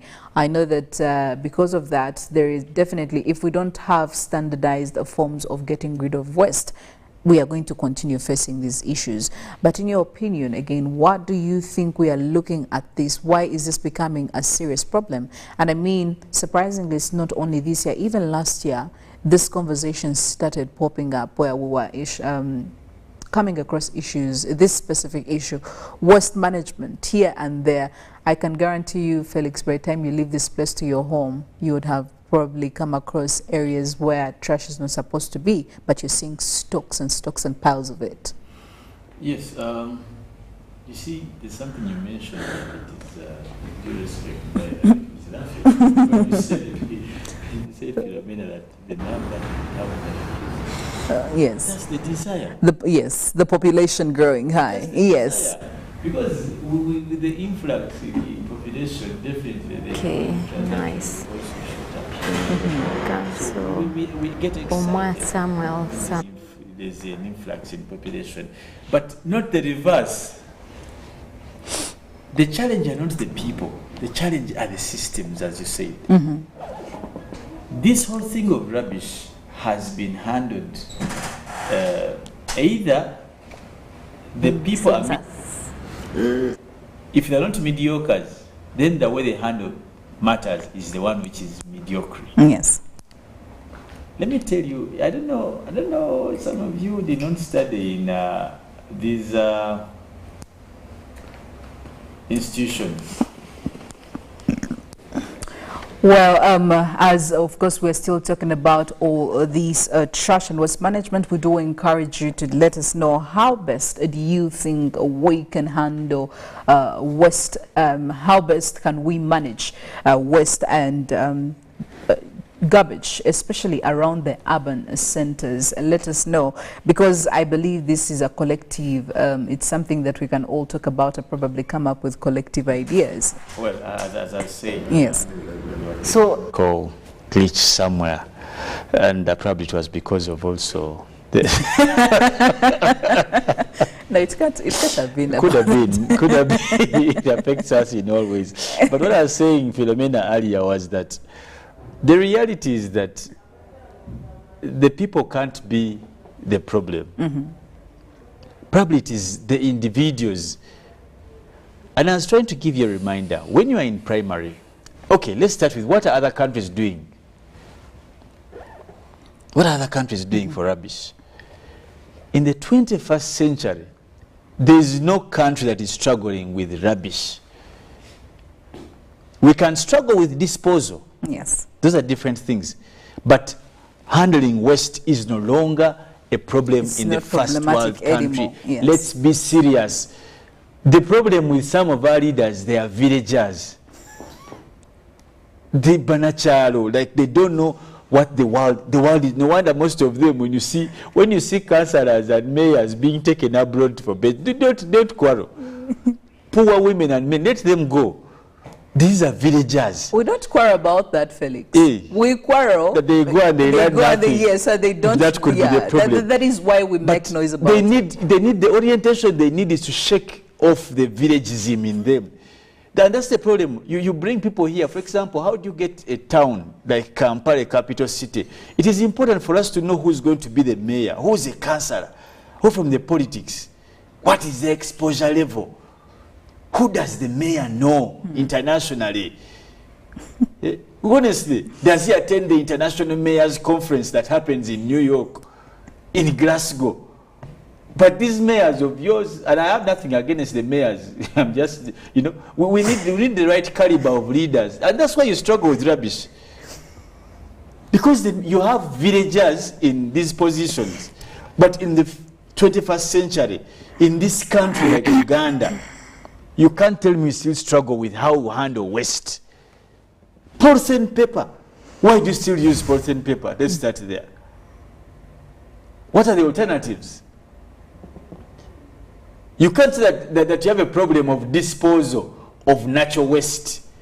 After eating a banana, I still struggle with where to throw a banana peeling. Well, we know that this has actually, yes. That is not waste. Plastic is recyclable, so that's not waste. So, because paper, it is recyclable, that is not waste. So what is waste now? You have village leaders who cannot lobby. There's a time, let me remind you, when we were first here in Shimoni. Why can't companies or institutions like KCCA, local governments, whichever, those municipal, why don't you have partnerships with the producers of plastics? The Coca-Colas here, the Pepsi. The problem is that now in the market you have people, even many, they have not mentioned names, but people who produce mass contents of waste. Why don't you have partnerships with them? I remember when we were in primary, as the example I was going to give you, they put up a competition of a child who has the biggest collected. You remember that blue band? Yes, I do. Those, you see, the problem, again, that's why I call this for villagers. I don't know if they didn't study in Kampala or whatever, but those are the things because for everything now you're going to say you don't have money. I think they already started that. But even away from that, because you talked about waste disposal. Do you know that here in Kampala, 1 to 2/3 of waste that is generated is actually not collected? Instead, people will throw it into these water sources. You'll find it on the streets. You'll find it, and then I'm wondering, can't we get a better mechanism of depositing this garbage? Sensitize people. Why should people be throwing away plastics? It should be money value. But the problem we have here, people here want to exploit. But if it's possible, let KCCA centralize the collection of all plastics and put a reward to it. Because it can actually sell it as a business. All plastics, whether polythene or actually these. But these things of always, there's one word I hate for a fact, and that's why I called some of these leaders villagers, is something called budget. They're about to ask for a budget for them to even laugh or breathe or talk. They need a budget for sensitization, creating awareness. It's not sustainable. There are other things. Can we do the other things? As I've told you, how about the partnerships? Who are you partnering with? The people who bring these plastics in town, why are they not responsible for collecting the plastics before you give these licenses for them to operate? But you have companies here, you give them licenses and you don't care about their disposal methods. That's how you end up having factories in swamps. You know, in Kampala alone, it is actually estimated that 0.2 metric tons of waste is generated by an individual on an annual basis. Every single year, it is estimated that you as a man, you as a woman, you generate about 0.2 tons of garbage. And now this is on average of a population of, out of the total population, which implies that about 740,000 metric tons of solid waste are generated at the lapse of every year, at every single December, at the whole year. When you go around the whole year, you're looking at lots of that trash being generated by all of this, and you're wondering, so where is this garbage going? We are not seeing some of the things that would ideally be coming out of it, so where is it going? And that's the irony.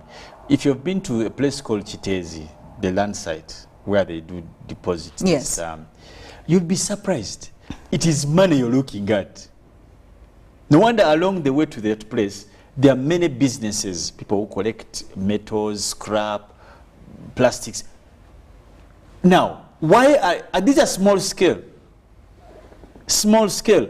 But why can't, in the list of investors we bring here, it can't really the investment authority go and look for someone?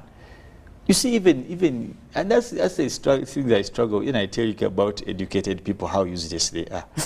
We had a mayor called Seya, may his soul rest in peace.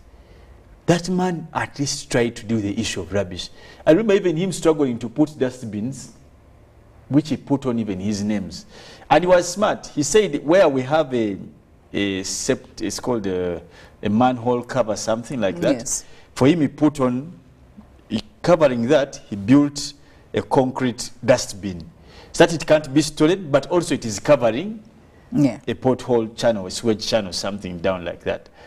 Yeah, because the people will steal those things. Yeah, and you couldn't carry it because it was... How? Where are you going to start from? That man didn't go to school. But we have these ones who are load. These are small things. And the problem of Ugandans, you're letting these leaders of yours hide under politics. Cheap politics. Not dealing with the problem. Rubbish. Are we going to give them the power to actually divert from whatever it is they're supposed to do? Of course. You're very patient. When you don't want to talk about them. We are patient and very accommodative. For you are, as long as, for you think you're hurting Museveni. You think you are hurting the old man. Does the old man even go about through Kampala? You think he struggles? He only feels for us when you write such an activity, because you might say the few times I've moved around the cities, I've noticed. But does he live in these cities? Some of us work here day in, day out. We live on the streets. So you only have to do yourselves, and you see accountability. Politicians don't want to account. That's why if you want to ever find the biggest people who know how to do the blame game, just go and get a politician. And I want you to ask, and you can start with the road mayor, to ED, to whoever, ministers of Kampala, for example, here, your ministers of local government, go and ask them, but what is the problem of this rubbish thing? What could be the problem, Museveni? I can bet. And you wonder the relationship. Ask the road mayor in Kampala, what is the problem? What is the cause of rubbish in Kampala? The first person, Museveni. Museveni. Now, let's be honest. Does that man even eat in Kampala? So we need to be intentional. And this is a leadership problem. I don't even want to pretend. People say people drop what? They drop there because there is nowhere to drop. When you go to Parkyard, there's a time where you see rubbish piling there for over 2 weeks. Now, you can imagine with the kind of transactions that happen in a place like Parkyard, if rubbish even just spent 2 days. And then, last time I saw the mayor coming out to say that KCCA is being demanded money for fuel, to fuel the cars that, I think a lot of money, they have not paid their service provider. But what alternatives? What can we do besides this being crying babies and always waiting? What can be done in the interim? Now, one of the things is this. Let's find relevant partners. Okay, if we can't collect the banana peelings, let's be able to collect the plastics. I've given you one of the people you can partner with. These companies that manufacture these plastics, you can take them on. If it needs you to get an executive order, or even a bylaw that whoever company that produces has a direct responsibility in collecting. Now, Felix, here is something I had somebody talk about. Because of the increasing tons of waste here in Kampala and any other urban city, this has all given, it has produced a massive option, or very many options of handling some of these waste. But here's what I found very interesting, and I don't even know how it works. But the argument here was that policymakers have failed to come out to pick the best option or the best alternative on how to deal with this waste with this waste. But also looking at the newer. Just come again. You said they have failed to pick the best. So they have lots of choices. Yes, they have lots of choices, but they have failed to pick the best alternative on how to handle this waste, but also putting into consideration the new systems, the new strategies, and also answering to the question of how effective it will be. New system, newer to what? I mean, compared maybe to how it was 2023, how handling right now. Maybe we have you can only talk about newer when you're looking with an old one. Yes. So which newer? And this is where my point was. I was wondering, how does that even work? Also, how is having a number of options become a problem? Yes. Making a choice. Mm-hmm. How does that become a problem? Is that even true? But anyway, let's be honest. As a national and a government entity, you must be intentional. What informs choice? Let me help some of them in corporate governance, or in political governance, or even political social administration. What informs choice? One, population, which you have statistics. Okay? Estimated disposal. Estimated type of disposal. On average, among these metric tons of whatever someone throws or disposes, what is the estimated composure of their rubbish? Okay, what percentage do you have in terms of plastic? What percentage do you have? What are the percentages? But fourth, also budget or finances. Second, space, and also end result and product. And then the last one will be government policy. What is the government policy? Yes. And then on top of it, does that fall within the national objective? Are we driving towards the national objective or agenda in terms of manifesto and even the national objective evolvements as they do evolve? So how do you tell me you're stuck with making a choice? I think that's deceptive and still a character of being a villager.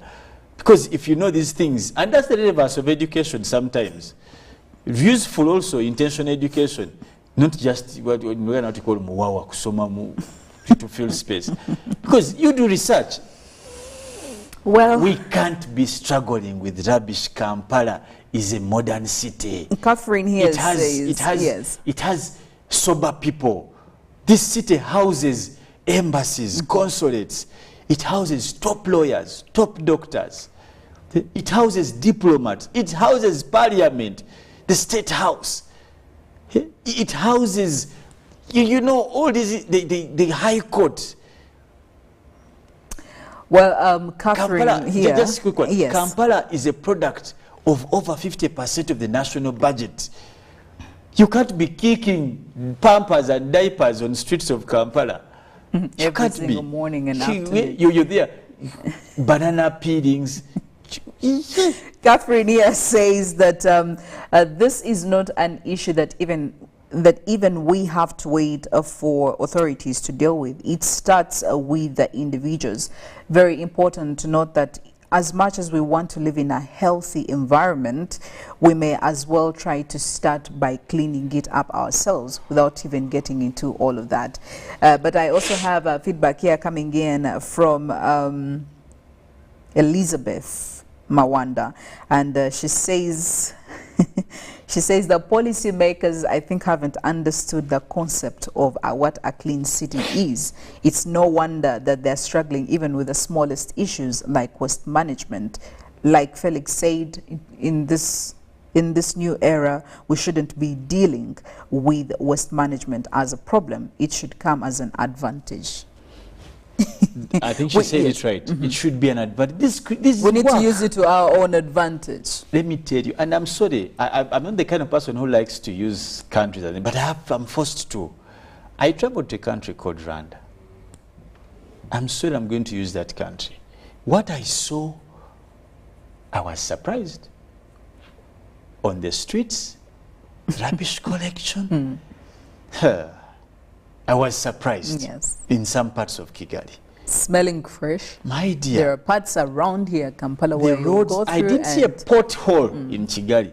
Of course, I didn't move the whole of Kigali, but where I moved, through the Mera, then you go to Gichukiro, those town centers, MTN Plaza. I didn't see one. There was green on every road. The roads weren't so big. When you go to Nairobi, they find very huge, and for them, I think they're focused on construction. They are very big roads. Rather, the roads were not so big. The people are not so rich, just so I tell you. They are normal people just like Ugandans. But they live, I think they live a more easy life in their country. What's wrong with us living that? They didn't see rubbish anywhere. In fact, it was an offense.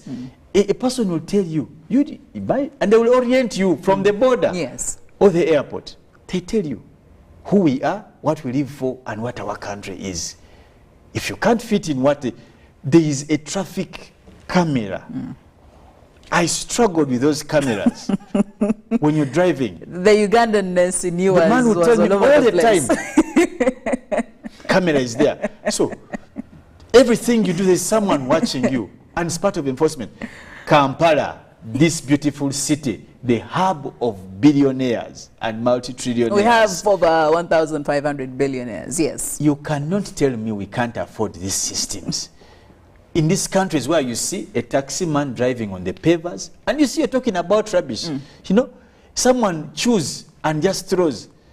You see people throwing trash out of the cars, out of the windows, yes. And you sit on Big G. What is Big G? The Big G? The chewing gum, yes. You're in a government office and you sit on chewing gum in a chair.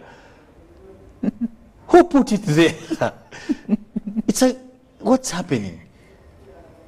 You get the point? Yes. Like in Kampala, you have to wash a car every day. They dust, but they sweep these things every morning. Every morning we meet these ladies sweeping. So where does the dust come from and the dirt and me, I don't want to pretend. These things of saying money, it has nothing to do with money. You have the wrong people in these offices. Political, either political or professional, they don't know what they are doing. We need to stop employing villagers in cities. Because they don't know what happens in cities. If you're talking about a smart city and urban city, do they understand the concept of this? Go to New York. They should travel and come back and implement what they see, or try. Pick an idea or two, Felix. We can't be spending money, budgets on per diem, on everything, and they come back and then we continue from where we left off. We must agree. We are the ones, we are part of the bigger problem. The people we put in office don't know anything about smart cities. And that's where I have a big contestation between this political thing. Sometimes politics goes too far. Everything doesn't have to be politicized. Honestly, and that's where we are missing. Everything doesn't necessarily have to be I've given you an example in a country where politics is not the helm. Once politics is done in some countries, we shall revisit it after 5 years. And they are progressing. Last time, we had a discussion about this Nambole thing here. You saw what was happening on one of the media stations in Kampala. The minister came out and promised on TV that we are sorry, we went to Egypt, next time our march, we swear, will be at Nambole. Then next time we are going to Cameroon. Now, that kind of, you have villager leaders, these are village heroes. How do you make a promise you don't have effect on to enforce? Then there was this contradiction between the UPDF, and then the UPDF comes out and says, this person is lying. the former president is lying, and the minister, they are lying. Well, so all these things are indicators of a system that is being broken bit by bit, bit by bit. And the challenge and the painful thing is that we seem to normalize this pain. When people like Spire come out to make some, and then people jump on him. But we needed people like him to come out, because sometimes he doesn't have to be a politician, for God's sake. But because, I mean, the whole Needs to thought be is that from, most you know, of the politicians are being corrupted by the system, so Yeah, it may let not me tell exactly you, yield and that. in life, don't Yes. ever be deceived, my dear sister Philomena, that any politician will ever fight for you.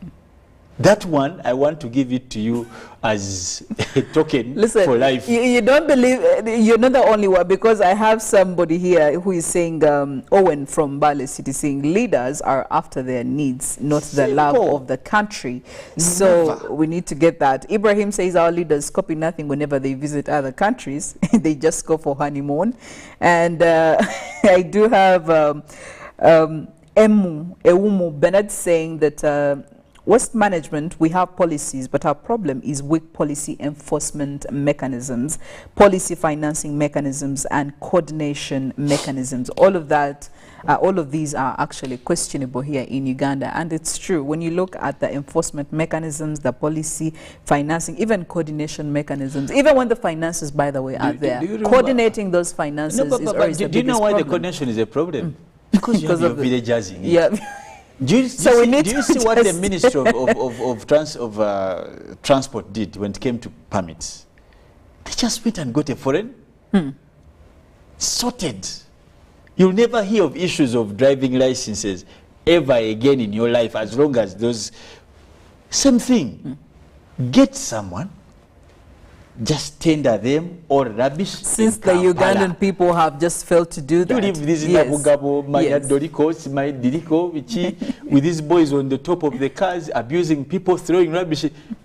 Just get someone unique, a standalone entity. And let them report not even to KCCA, because they are those ones who will start sabotaging. Take away the You see what they were saying when this company came that it deals with driving licenses. Hey, could they have given to a Ugandan? Yeah. Because we are talking about buying Uganda and building Uganda and supporting Ugandans, but the Ugandans you really want to buy from and support are not exactly very they are not reliable. They don't know how cities look like. You can't understand these things if you don't know how a city should look like. And with due respect, people, you travel. Invest in yourselves. These things are memories for life. If you become a mayor, you become a councillor, move. Go to Singapore, you go to UK, go to US, go to New York, go to France. Stop moving in Kawempe. But those places you've grown there. But our leaders are villagers. They don't know what's happening in the world, and that's why they can't be helpful. So I think that should be on your personal budget. Okay, go to Rwanda here. Go to Nairobi. When you're making roads, for example, honestly, if you've seen Nairobi, how they do their roads, they need to benchmark. So leaders should probably... But you can't get a leader who you're always repulsing from, like there's a former councillor, I think was the Honorable Segirinya. You can't be pushing wheelbarrows of bread and with Munyagwa every day. Boy, say Mulago twaira migati. Move. But see, the key thing I'm picking. Expose yourself on their own budgets. That's very, very important. We can allow a bit of, but because they need exposure. And because they'll go and take selfies and we'll see all of that on but sometimes. And that's the reality. Some of our leaders are villagers. Honest, and there's nothing wrong with being a villager. Most of us are lucky we grew up in the corridors of Kampala. But with blessings, but you see things, and that's why someone is asking, don't you, if people asking, don't you admire the things you see? But Felix, how best can we handle our waste, especially here in our urban cities, Kampala and the other cities around the town or around the country? Well, we'll be excited to hear from you, and we'll be definitely following through as we go on. But for now, we do have sports updates coming in from Ruben and Pima Chivirango. Maybe later you'll also tell us what has to be benchmarked in this about that. And of course we have Good Morning Uganda Extra, and Mollen will be here for that. Good morning, I am Philomena Mastiko.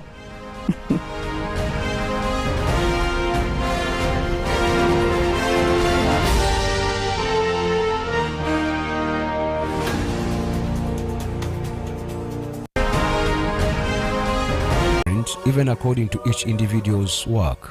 But what joins us to become one person is the sweetness from the flavored drink Alleluia Jingati drink and Alleluia Tamarind drink. The flavor that quenches your thirst while at the same time treating and healing your body because it is 100% natural. Enjoy the drink that has got the tamarind juice in it. Made by Alleluia Reflexology, Healthy Solutions and Nutritional Research Center Limited. Get yourself a bottle of Alleluia from all shops around. The Tales of Kasozi, brought to you. Any mobile money agent near me, I've sent the money to your phone. As you can see the message, it might take a few minutes to come through, but I urgently need you to send the money to my mother. Let me send you her number and you send it to her chap. My friend, I'm afraid your mom is going to die. What? Because I don't know you, I never went to campus, and I'm also in Guru. So can we meet at CP?